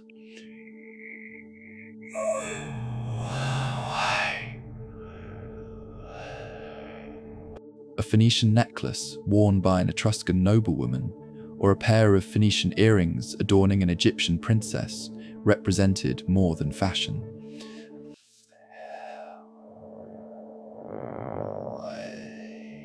The textile workshops represented perhaps the most technically sophisticated aspect of Phoenician manufacturing, combining innovations in weaving techniques with mastery of dyeing processes that produced fabrics of unprecedented quality and beauty. The famous purple dye that gave the Phoenicians their Greek name was only one element in a palette that included subtle gradations of color that could be achieved through careful manipulation of natural materials and dyeing processes that required both scientific understanding and artistic sensitivity. Phoenician weavers developed techniques for creating complex patterns that told stories or conveyed symbolic meanings while maintaining the structural integrity necessary for practical use. Religious garments, ceremonial robes, and luxury textiles designed for wealthy customers throughout the Mediterranean world required not just technical competence, but cultural literacy. The ability to understand what visual messages would be appropriate for different contexts and audiences. The workshops themselves became centers of cultural exchange, where techniques and ideas flowed freely between craftsmen of different backgrounds. A Phoenician master might work alongside Egyptian specialists in particular techniques, Greek artists familiar with different aesthetic traditions, and local craftsmen who brought indigenous knowledge of materials and methods. These collaborative relationships created learning environments that accelerated innovation and artistic development, while maintaining the distinctly international character that defined Phoenician culture. The contrast between Phoenician approaches to art and those of their contemporaries illuminates fundamental differences in cultural values and social organization. While Egyptian art served primarily religious and political functions, and Greek art increasingly emphasized idealized representations of human beauty and divine perfection, Phoenician art remained fundamentally commercial in orientation, created to please customers, facilitate trade relationships, and demonstrate the cosmopolitan sophistication that attracted international business. This commercial orientation did not compromise artistic quality, but rather encouraged innovations that might not have developed in more rigid cultural contexts. Phoenician artisans needed to understand and appeal to diverse aesthetic preferences, creating objects that could satisfy Egyptian tastes for symbolic complexity, Greek preferences for naturalistic representation, and indigenous traditions that emphasize different aspects of visual communication. This requirement for cultural fluency stimulated artistic experimentation and development that enriched Mediterranean culture as a whole. The preservation of Phoenician artistic objects in tombs, temples, and hoards throughout the Mediterranean world testifies to the esteem in which these creations were held by ancient peoples. Items that had traveled thousands of miles from their original workshops were buried with their owners as treasured possessions that would accompany them into the afterlife, suggesting that Phoenician artistry had achieved recognition that transcended mere commercial value to achieve genuine cultural significance. The techniques developed in Phoenician workshops influenced artistic traditions throughout the ancient world, creating innovations that continued to evolve long after the political power of Phoenician cities had declined. Methods for working precious metals, approaches to narrative composition, and solutions to technical problems in various media were transmitted through commercial networks to craftsmen who adapted and refined them according to local preferences and available materials. The philosophical dimensions of Phoenician artistry deserve contemplation. These objects embodied a worldview that celebrated diversity rather than uniformity, that saw beauty in the synthesis of different cultural elements rather than in the purification of single traditions. Phoenician art suggests a civilization that was comfortable with complexity and ambiguity, that valued adaptability and inclusiveness over rigid adherence to established conventions. The emotional resonance of these ancient objects continues to affect modern viewers who encounter them in museums and archaeological sites. There is something immediately appealing about art that combines familiar elements in novel ways, that speaks multiple cultural languages simultaneously, while creating coherent aesthetic experiences. Phoenician artistry anticipated modern sensibilities in its cosmopolitan outlook and synthetic approach, creating objects that seem surprisingly contemporary despite their ancient origins. The workshops where these treasures were created must have been extraordinary places. Centers of international culture where different traditions encountered one another in environments that encouraged creative experimentation and mutual learning. The sounds of multiple languages, the aromas of exotic materials, and the visual excitement of works in progress would have created atmospheres that stimulated both artistic development and cultural understanding. The apprenticeship systems that transmitted artistic knowledge from master to student provided models for technical education that influenced craft traditions throughout the Mediterranean world. Young people who learned their skills in Phoenician workshops carried their knowledge to other centers, creating networks of artistic exchange that connected distant regions and facilitated the rapid dissemination of innovations and improvements. The economic impact of these artistic industries extended far beyond their immediate commercial value. The reputation for quality and beauty that Phoenician luxury goods achieved throughout the ancient world enhanced the broader commercial prospects of Phoenician merchants, creating brand recognition that facilitated trade relationships and commanded premium prices for all categories of Phoenician products. Perhaps most significantly, Phoenician artistry demonstrated that commerce and culture could enhance rather than compromise one another, that the pursuit of beauty and the pursuit of profit need not be contradictory activities. The objects created in Phoenician workshops achieved lasting aesthetic value while generating the wealth that supported further artistic development and cultural exchange, creating positive feedback loops that enriched both economic and cultural life throughout the Mediterranean world. In the pre-dawn darkness of ancient harbors, where the gentle lapping of waves against stone quays provided a rhythm as old as human memory, Phoenician merchants and mariners gathered in sacred precincts to seek divine blessing for the journeys that lay ahead. The incense that rose from temple altars carried prayers spoken in voices that blended hope with apprehension, confidence with humility. As these practical people acknowledged their dependence upon forces greater than human intelligence and ambition could control or comprehend.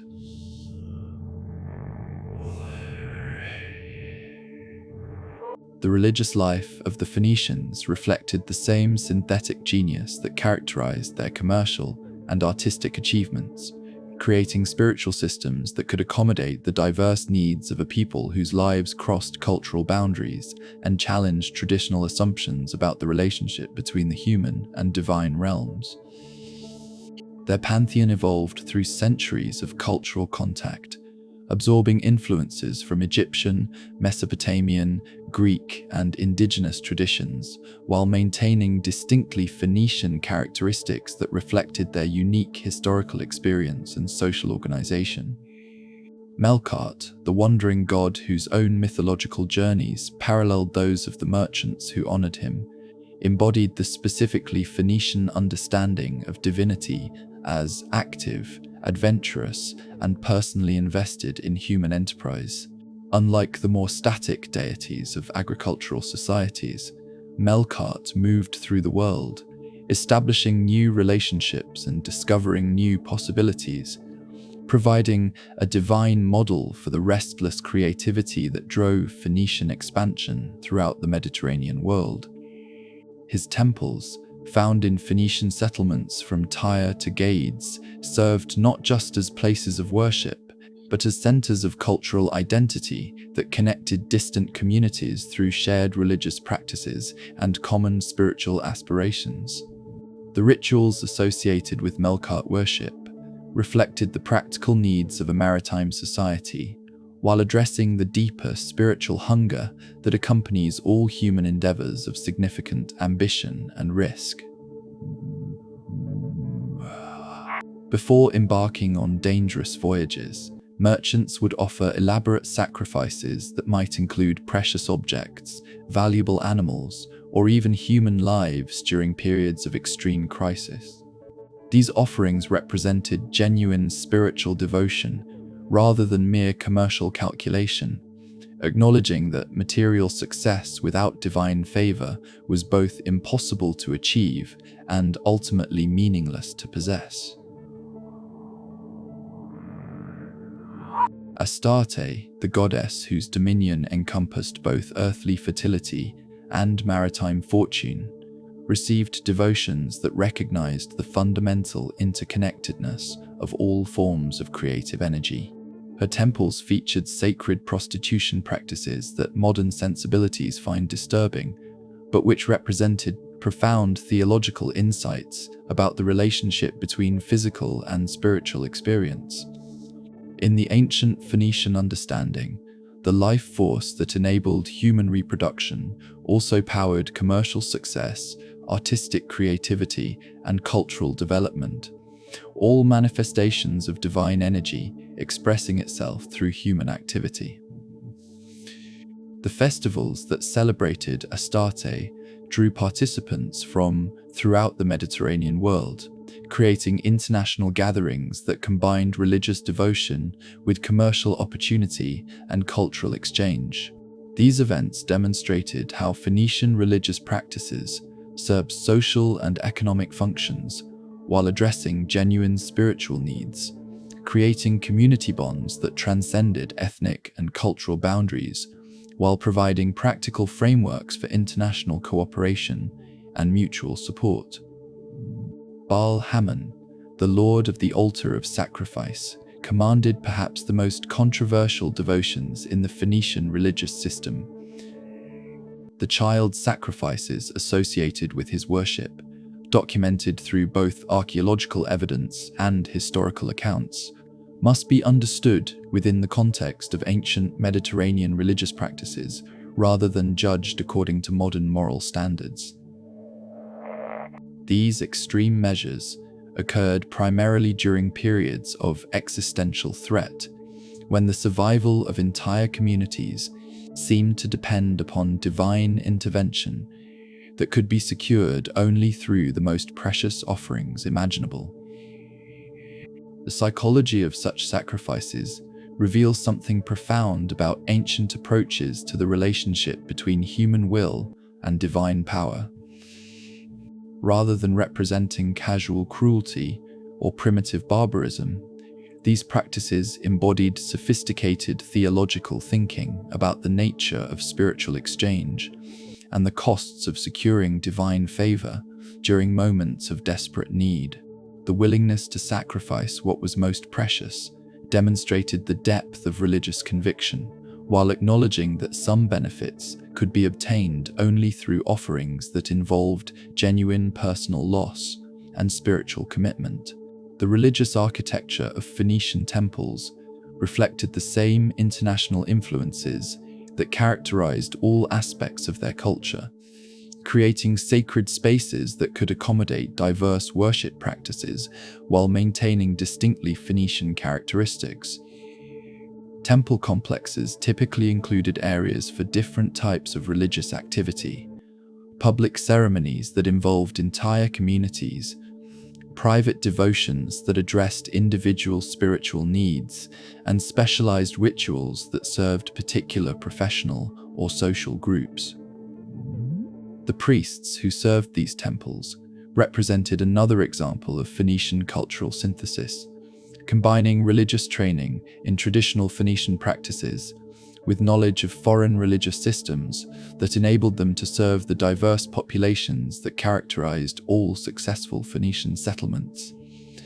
These religious specialists often functioned as cultural interpreters, helping different ethnic groups understand one another's spiritual practices, while facilitating the religious syncretism that created new forms of worship adapted to multicultural environments.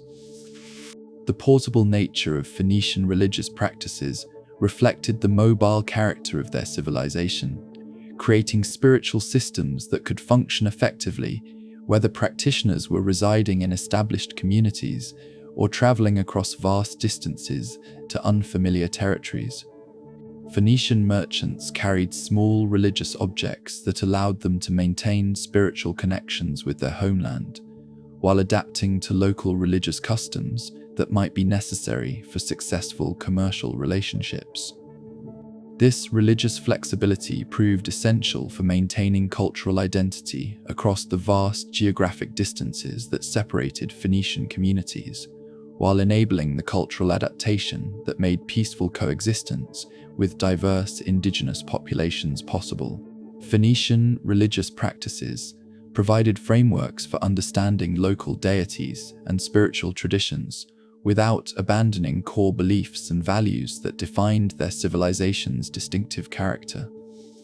The relationship between Phoenician religion and commercial activity illuminated fundamental assumptions about the proper relationship between spiritual and material concerns.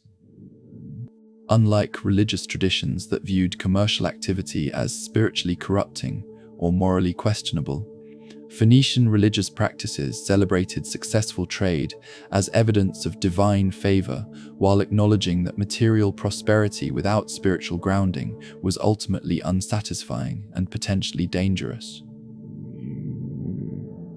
This integration of religious and commercial concerns created business practices that emphasized fair dealing, contractual reliability, and long-term relationship building as spiritual as well as practical imperatives.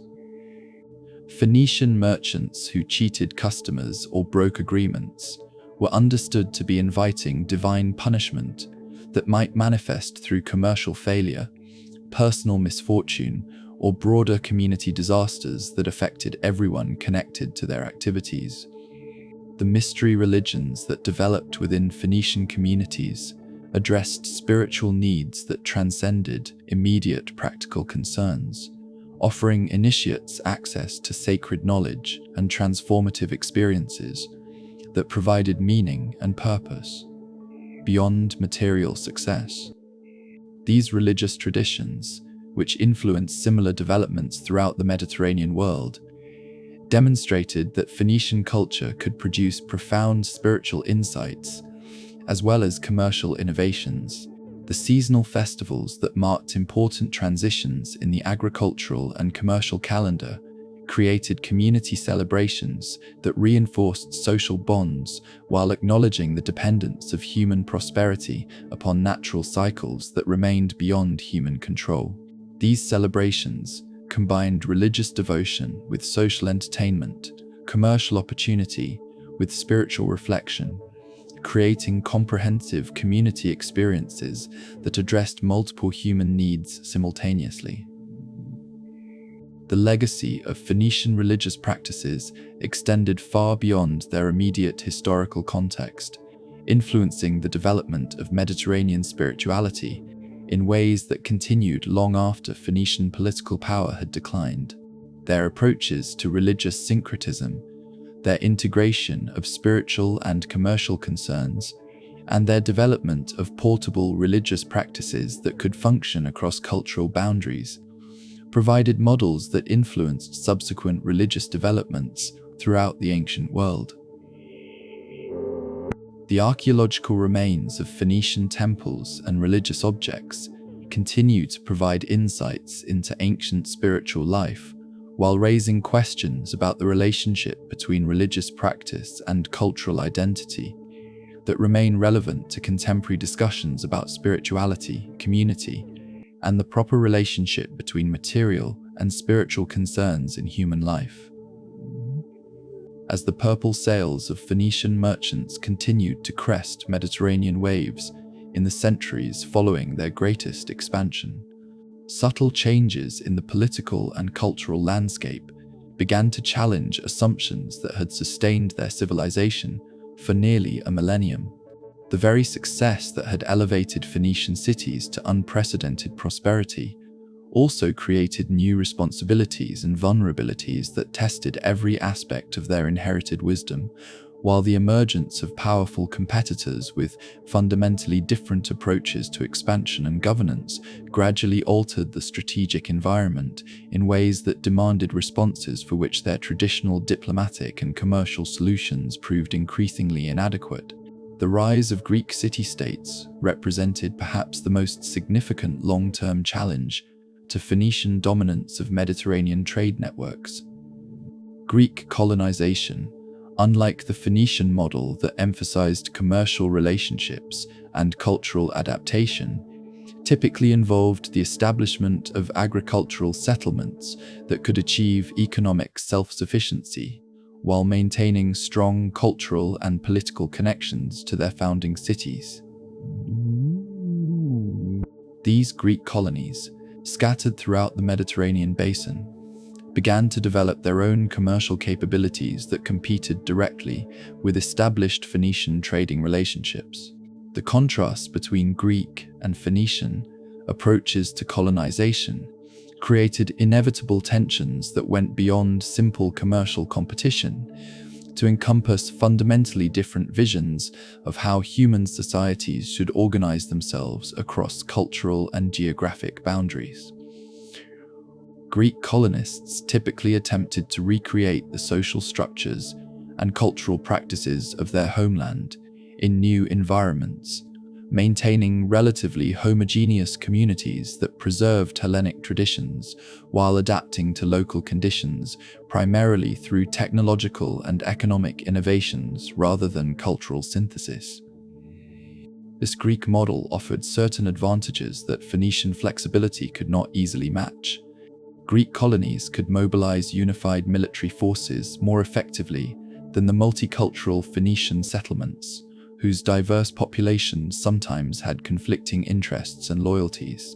Greek cultural uniformity also created stronger emotional bonds between distant settlements, enabling forms of mutual support and coordinated action that were difficult to achieve within the more loosely organized Phoenician commercial networks. The Etruscan challenge represented a different type of threat, one that emerged from sophisticated indigenous European peoples who had learned to adapt Phoenician commercial techniques to serve their own territorial ambitions. Etruscan cities in central Italy developed maritime capabilities that challenged Phoenician control of Western Mediterranean trade routes while maintaining land-based power that could threaten Phoenician settlements through direct military action. The Etruscans combined Greek military organization with Phoenician commercial expertise, creating hybrid systems that proved formidably effective in advancing their own regional dominance. Perhaps most ominously, the growth of Roman power in central Italy represented a new form of political organization that challenged fundamental assumptions about how civilized peoples should relate to one another. Roman expansion was driven not primarily by commercial opportunity or cultural curiosity, but by systematic territorial acquisition that aimed to create unified political control over vast geographic areas. The Roman approach to conquered territories emphasized administrative uniformity and legal integration that left little room for the cultural diversity and local autonomy that had characterized successful Phoenician settlements. The Roman preference for direct confrontation over diplomatic negotiation challenged Phoenician assumptions about conflict resolution that had served them effectively for centuries. While Phoenicians were accustomed to resolving disputes through commercial arrangements and cultural accommodation that left all parties better off than before, Romans increasingly viewed international relationships in zero-sum terms, where one party's gain necessarily implied another's loss. The psychological impact of these emerging challenges on Phoenician society cannot be underestimated. For generations, Phoenician merchants and diplomats had solved problems through intelligence, adaptability, and patient relationship building that eventually created mutually beneficial arrangements with even the most initially hostile peoples. The success of this approach had created deep cultural confidence in the power of negotiation and compromise to overcome apparently insurmountable obstacles. But the new challenges of the changing Mediterranean world increasingly demanded responses that fell outside the traditional Phoenician toolkit. Military threats that could not be bought off or negotiated away required defensive capabilities that went beyond the protection of commercial interests to encompass the territorial control and population mobilization that had never been central to Phoenician political organization. The cultural uniformity and emotional solidarity that enabled effective military action conflicted with the diversity and tolerance that had been sources of Phoenician strength in commercial and cultural contexts. The great confrontation between Carthage and Rome unfolded like a tragic epic whose outcome seemed predestined, yet whose individual chapters contained enough uncertainty and heroism to sustain hope, even as the larger pattern became increasingly clear. The Punic Wars, as Roman historians would later name them, represented more than a struggle between two expanding powers. They embodied a fundamental clash between different visions of human civilization, different answers to the eternal questions of how diverse peoples might live together and how individual ambition might serve collective good.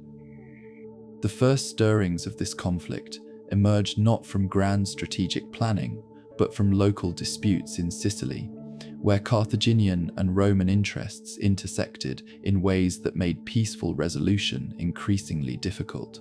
Sicilian Greek cities, caught between expanding powers, sought protection from whichever ally seemed most advantageous at any given moment, creating a complex web of shifting alliances that neither Carthage nor Rome could ignore without appearing weak to their own populations and potential enemies. The Carthaginian response to these early challenges reflected the commercial instincts that had served their civilization so effectively for centuries. They approached the Roman problem as they had approached countless previous disputes.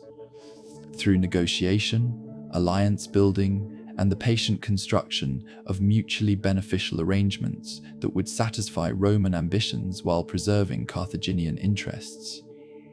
The Carthaginian Senate, dominated by merchant families whose wealth depended on stable trading relationships, initially viewed military action as a regrettable necessity that should be concluded as quickly and cheaply as possible. But the Romans had learned different lessons from their own historical experience. Their expansion throughout Italy had taught them that temporary accommodations with foreign powers often proved unstable, that lasting security required either complete elimination of potential threats or their total incorporation into Roman systems of government and law. The Roman approach to international relations emphasized clear hierarchy and unambiguous authority in ways that left little room for the complex, overlapping jurisdictions that characterized successful Phoenician commercial arrangements.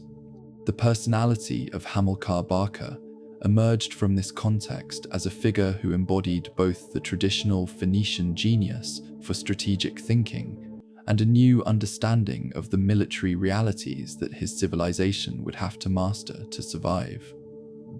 Hamilcar's campaigns in Spain represented a deliberate attempt to create the territorial base and military resources that Carthage would need to compete with Rome on equal terms. But his methods reflected distinctly Phoenician approaches to conquest and administration. Rather than simply subjugating Spanish tribes and extracting tribute, Hamilcar sought to create genuine alliances based on mutual benefit and cultural respect. Spanish warriors who joined Carthaginian armies were not merely mercenaries fighting for pay, but partners in an enterprise that promised them opportunities for advancement and wealth that they could not achieve under their traditional tribal structures. This approach created military forces whose loyalty was based on personal commitment rather than simple financial calculation.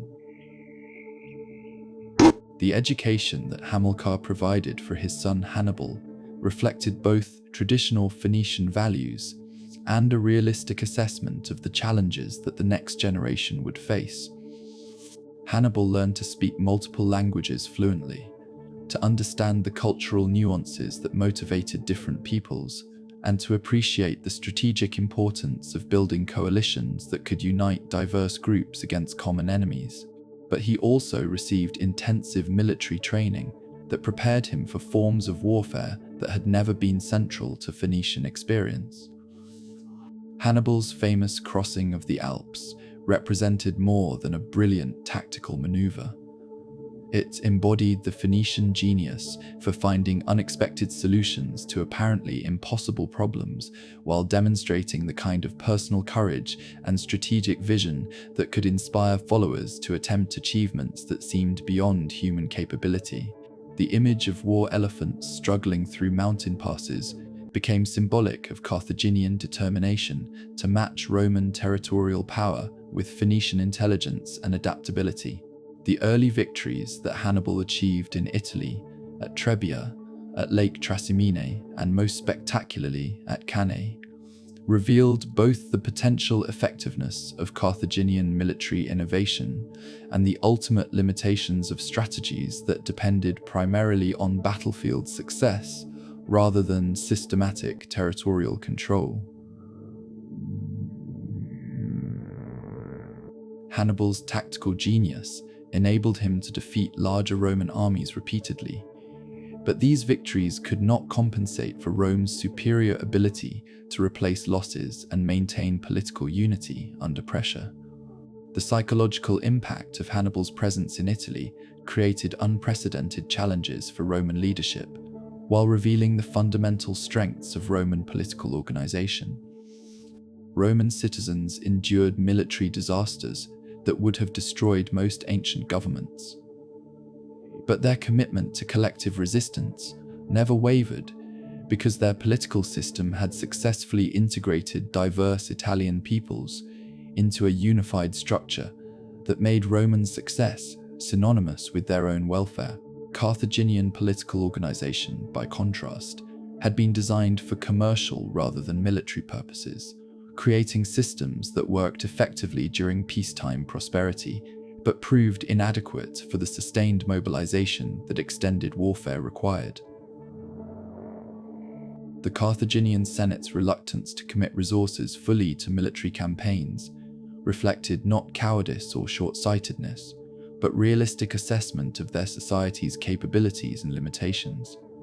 The gradual turning of the tide against Carthage reflected not any single decisive moment, but the accumulated weight of systematic Roman advantages that became more apparent as the conflict continued. Roman control of Italian territory provided secure bases for military operations and reliable sources of manpower and supplies, while Carthaginian dependence on overseas territories and allied peoples created vulnerabilities that Roman strategy could exploit through naval blockades and diplomatic initiatives designed to detach Carthaginian allies. The emergence of Publius Cornelius Scipio as Hannibal's primary Roman opponent represented the development of Roman strategic thinking that could match Carthaginian sophistication while building on distinctly Roman organizational strengths. Scipio's campaigns in Spain demonstrated that Romans could learn from their enemies without abandoning the political and military principles that made their system effective, creating hybrid approaches that combined Roman discipline with tactical innovations inspired by Carthaginian examples. The final confrontation at Zama between Hannibal and Scipio represented not merely the climax of a long military struggle, but a symbolic meeting between different approaches to human organization and different understandings of how individual excellence might serve collective purposes. Both commanders embodied the highest achievements of their respective civilizations, yet their encounter could have only one outcome, given the underlying structural advantages that Rome had accumulated through centuries of systematic territorial expansion. In the aftermath of Carthage's destruction, when Roman soldiers had systematically demolished every building and scattered salt across the ruins to ensure that nothing would grow there again, the complete obliteration of Phoenician political power might have seemed to mark the absolute end of their civilization's influence on human development. Yet the very thoroughness of Roman victory, paradoxically, could not erase the deeper cultural currents that Phoenician innovation had introduced into Mediterranean life, changes so fundamental that they had become invisible precisely because they were universal.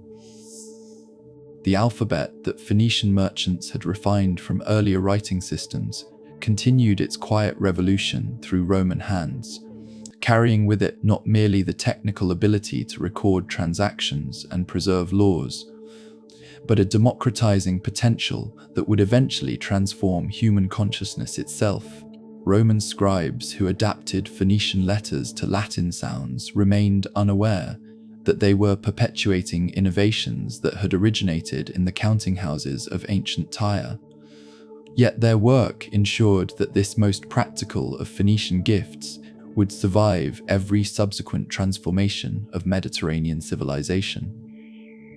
The commercial practices that had enabled Phoenician merchants to create the first truly international economy became so thoroughly integrated into Roman business methods that their origins were forgotten even as their influence spread throughout the expanding empire.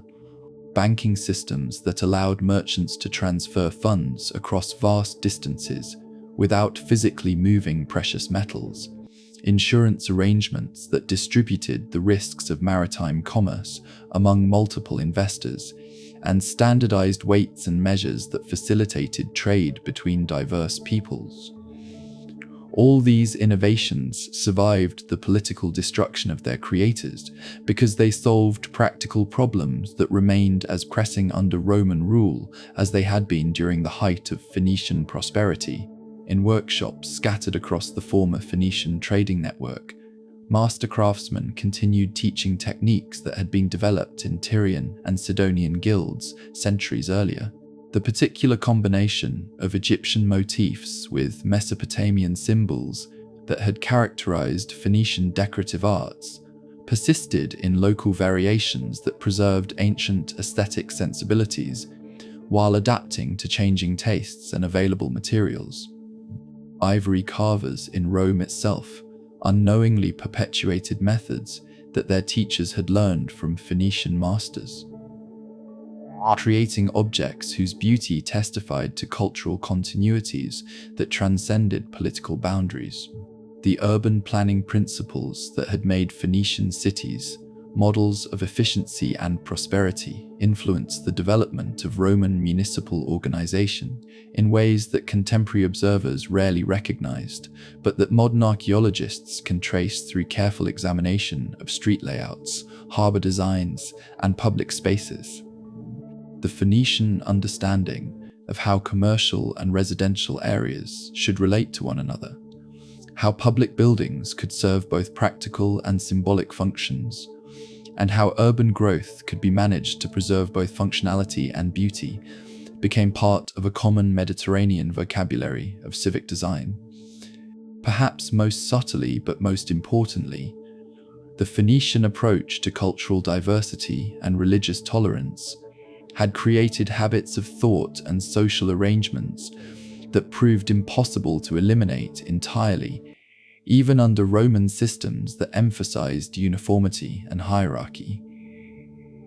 Throughout the empire, local deities continued to receive worship alongside official Roman gods. Local customs persisted beneath the surface of imperial law, and local languages survived in family settings, even when Latin became the medium of public discourse.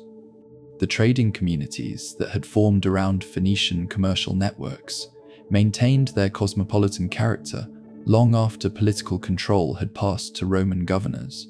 In ports from Spain to Syria, merchants who had learned their business methods from Phoenician-trained teachers continued to work with partners from distant cultures to speak multiple languages as a matter of practical necessity, and to navigate complex legal systems that accommodated diverse traditions within overarching imperial structures. The philosophical implications of Phoenician religious syncretism, their comfortable acceptance of divine multiplicity and cultural difference, had prepared Mediterranean peoples for the religious transformations that would reshape the ancient world during the Roman period. The rise of mystery religions, the eventual triumph of Christianity, and the complex theological developments that characterized late antiquity all occurred within intellectual frameworks that had been influenced by centuries of Phoenician-mediated cultural exchange. Even the Roman road system, celebrated as the supreme achievement of imperial engineering, followed routes that had been established originally by Phoenician traders seeking the most efficient connections between resource-rich regions and profitable markets. Roman engineers improved and systematized these pathways, but the underlying logic of Mediterranean connectivity reflected commercial insights that had been developed during the height of Phoenician expansion. The legal concepts that enabled Roman law to govern diverse peoples across vast territories incorporated principles that had been worked out originally in Phoenician commercial courts, where merchants from different cultural backgrounds had needed mutual arbitration of disputes that involved conflicting legal traditions. The Roman genius for legal systemization built upon Phoenician innovations in conflict resolution and cross-cultural jurisprudence that had made international commerce possible. In the realm of technology, innovations that had enabled Phoenician dominance of maritime trade continued to evolve in Roman hands, creating improvements in shipbuilding, navigation, and port construction that extended rather than replaced earlier achievements.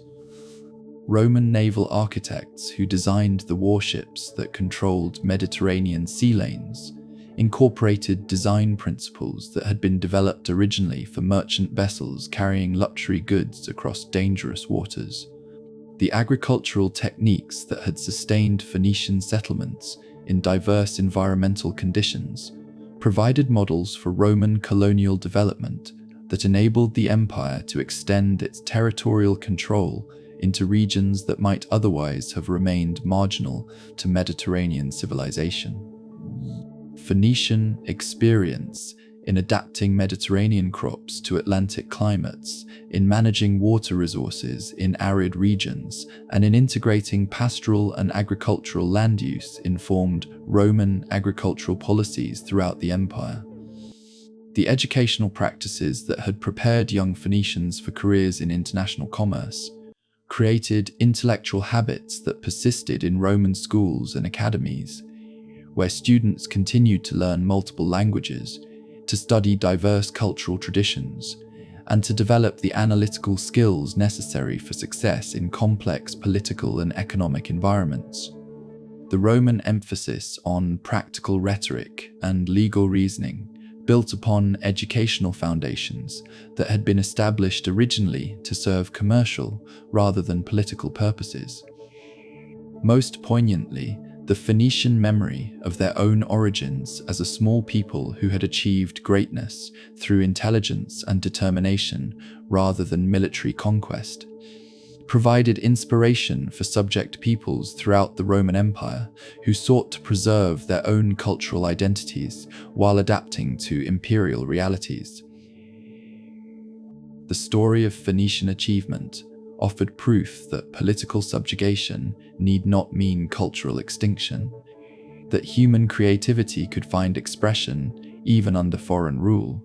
The gradual rediscovery of Phoenician civilization began not with dramatic archaeological revelations, but with the patient work of 19th century scholars who noticed inconsistencies between classical Roman accounts of their ancient enemies, and the physical evidence that careful excavation was beginning to uncover throughout the Mediterranean region.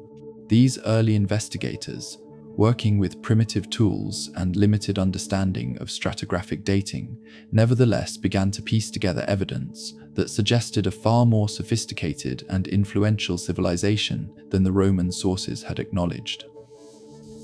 The excavations at Carthage, undertaken by French archaeologists in the 1850s, revealed architectural achievements and urban planning that contradicted Roman claims about Carthaginian barbarism and cultural inferiority.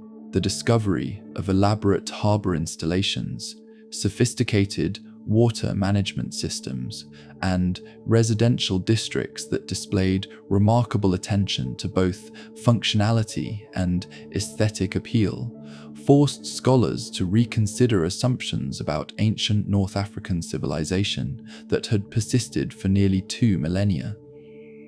The decipherment of Phoenician inscriptions found throughout the Mediterranean basin proved particularly significant in reconstructing the true scope of Phoenician achievement. These texts, carved in stone or preserved on bronze tablets, revealed a literate society whose records encompassed not merely commercial transactions, but religious poetry, historical narratives, and legal documents that demonstrated intellectual sophistication comparable to any ancient civilization.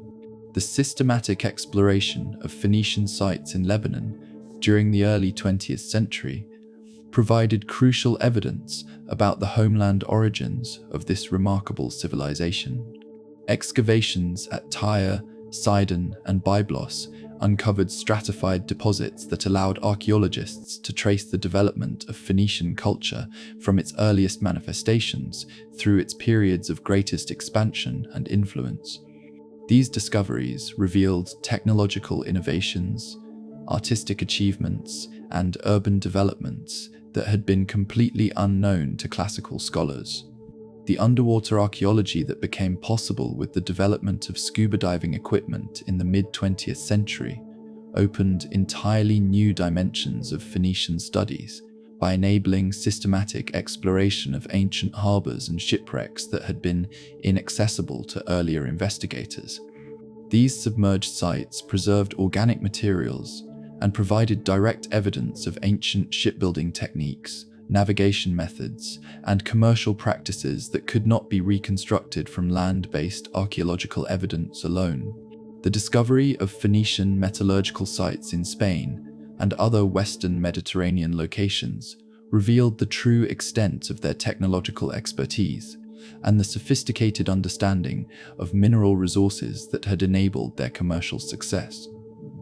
These industrial installations demonstrated that Phoenician expansion was based not merely on opportunistic trading, but on systematic development of natural resources through advanced technical knowledge and organizational capability. The analysis of Phoenician pottery found at sites throughout the ancient world provided evidence for trade networks that were far more extensive and sophisticated than classical sources had suggested. The distinctive characteristics of Phoenician ceramics, their evolution over time, and their distribution patterns allowed archaeologists to map commercial relationships that had connected diverse Mediterranean and Atlantic communities in complex webs of economic and cultural exchange.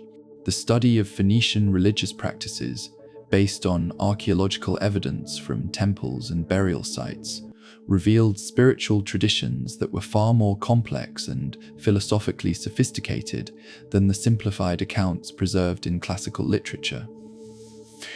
These discoveries showed that Phoenician religion incorporated elements from multiple cultural traditions, while developing distinctive theological concepts that influenced later Mediterranean religious development. The linguistic analysis of Phoenician texts and their relationship to other Semitic languages illuminated the cultural connections between Phoenician civilization and the broader ancient Near Eastern world. This research demonstrated that Phoenicians were not isolated maritime traders, but participants in intellectual traditions that extended throughout the ancient Mediterranean and contributed to the development of philosophical and religious concepts that would influence subsequent civilizations. The recognition of Phoenician artistic achievements required scholars to develop new analytical frameworks that could appreciate aesthetic traditions different from the classical Greek and Roman models that had dominated European education for centuries. The discovery that Phoenician artists had developed distinctive styles that combined influences from multiple cultural sources while creating new synthetic approaches to visual expression forced art historians to reconsider their understanding of ancient Mediterranean cultural development. The archaeological evidence for Phoenician urban planning and civic organization revealed administrative capabilities and social structures that challenged assumptions about ancient political development. The discovery of public buildings, residential districts, and commercial areas that demonstrated sophisticated understanding of urban functionality forced scholars to recognize that Phoenician cities had achieved levels of organizational complexity comparable to any ancient civilization. The growing understanding of Phoenician technological achievements in fields ranging from textile production to metallurgy gradually revealed the extent to which this civilization had contributed to the practical knowledge that enabled ancient Mediterranean prosperity. The recognition that many innovations attributed to later civilizations had actually originated in Phoenician workshops and laboratories required fundamental revisions of technological history. The study of Phoenician colonial settlements throughout the Mediterranean demonstrated that their expansion had been based on systematic planning and sophisticated understanding of local conditions rather than mere opportunistic exploitation. The evidence for successful integration of Phoenician settlers with indigenous populations revealed diplomatic and administrative capabilities that had enabled peaceful cultural synthesis on an unprecedented scale. Modern scholars working with advanced analytical techniques continue to uncover new evidence of Phoenician achievement that challenges remaining assumptions about ancient Mediterranean civilization. DNA analysis of ancient remains, chemical analysis of artifacts, and computer modeling of ancient trade networks provide increasingly detailed pictures of Phoenician society and its influence on subsequent historical development. As our long journey through Phoenician history draws toward its gentle close, we find ourselves standing once again on those ancient shores where purple sails first caught Mediterranean winds and carried human dreams toward distant horizons. The story we have followed, from mythic origins through commercial mastery to tragic destruction and quiet resurrection, reveals patterns that extend far beyond the particular circumstances of ancient Levantine merchants to illuminate enduring aspects of human experience that continue to shape our contemporary world. The Phoenician achievement reminds us that civilization's greatest gifts often emerge not from centers of political power, but from the margins, where practical necessity meets creative imagination, and where survival depends on understanding rather than domination. Their alphabet, which enables these very words to carry meaning across time and space, originated in counting houses where merchants needed efficient methods to record transactions with customers who spoke dozens of different languages. Their commercial innovations emerged from the challenges of conducting business across cultural boundaries, where mutual trust had to be earned rather than imposed. The particular genius of Phoenician civilization lay in its ability to create unity without uniformity, to build connections across diversity without erasing the differences that made various cultures valuable to one another. In our own era of global interdependence, when ancient tensions between local identity and international cooperation continue to challenge human wisdom, the Phoenician example offers both inspiration and practical guidance for navigating complexity with intelligence and grace. Their ultimate fate reminds us that even the most successful civilizations remain vulnerable to forces beyond their control, that adaptation has limits, and that the very qualities that enable survival in one era may prove inadequate when circumstances change in fundamental ways.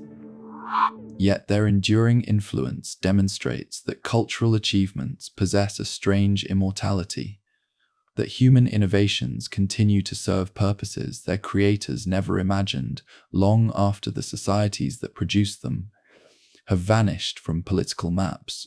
As you drift towards sleep, carried by the rhythm of waves that have washed Mediterranean shores for countless generations, remember that you participate in the same eternal human story that moved Phoenician merchants to risk unknown seas in search of new possibilities. Every word you read, every connection you make across cultural boundaries, every effort to understand rather than merely judge, continues the work that began in ancient harbors where the horizon promised infinite adventure to those brave enough to trust their dreams to the uncertain mercy of wind and wave.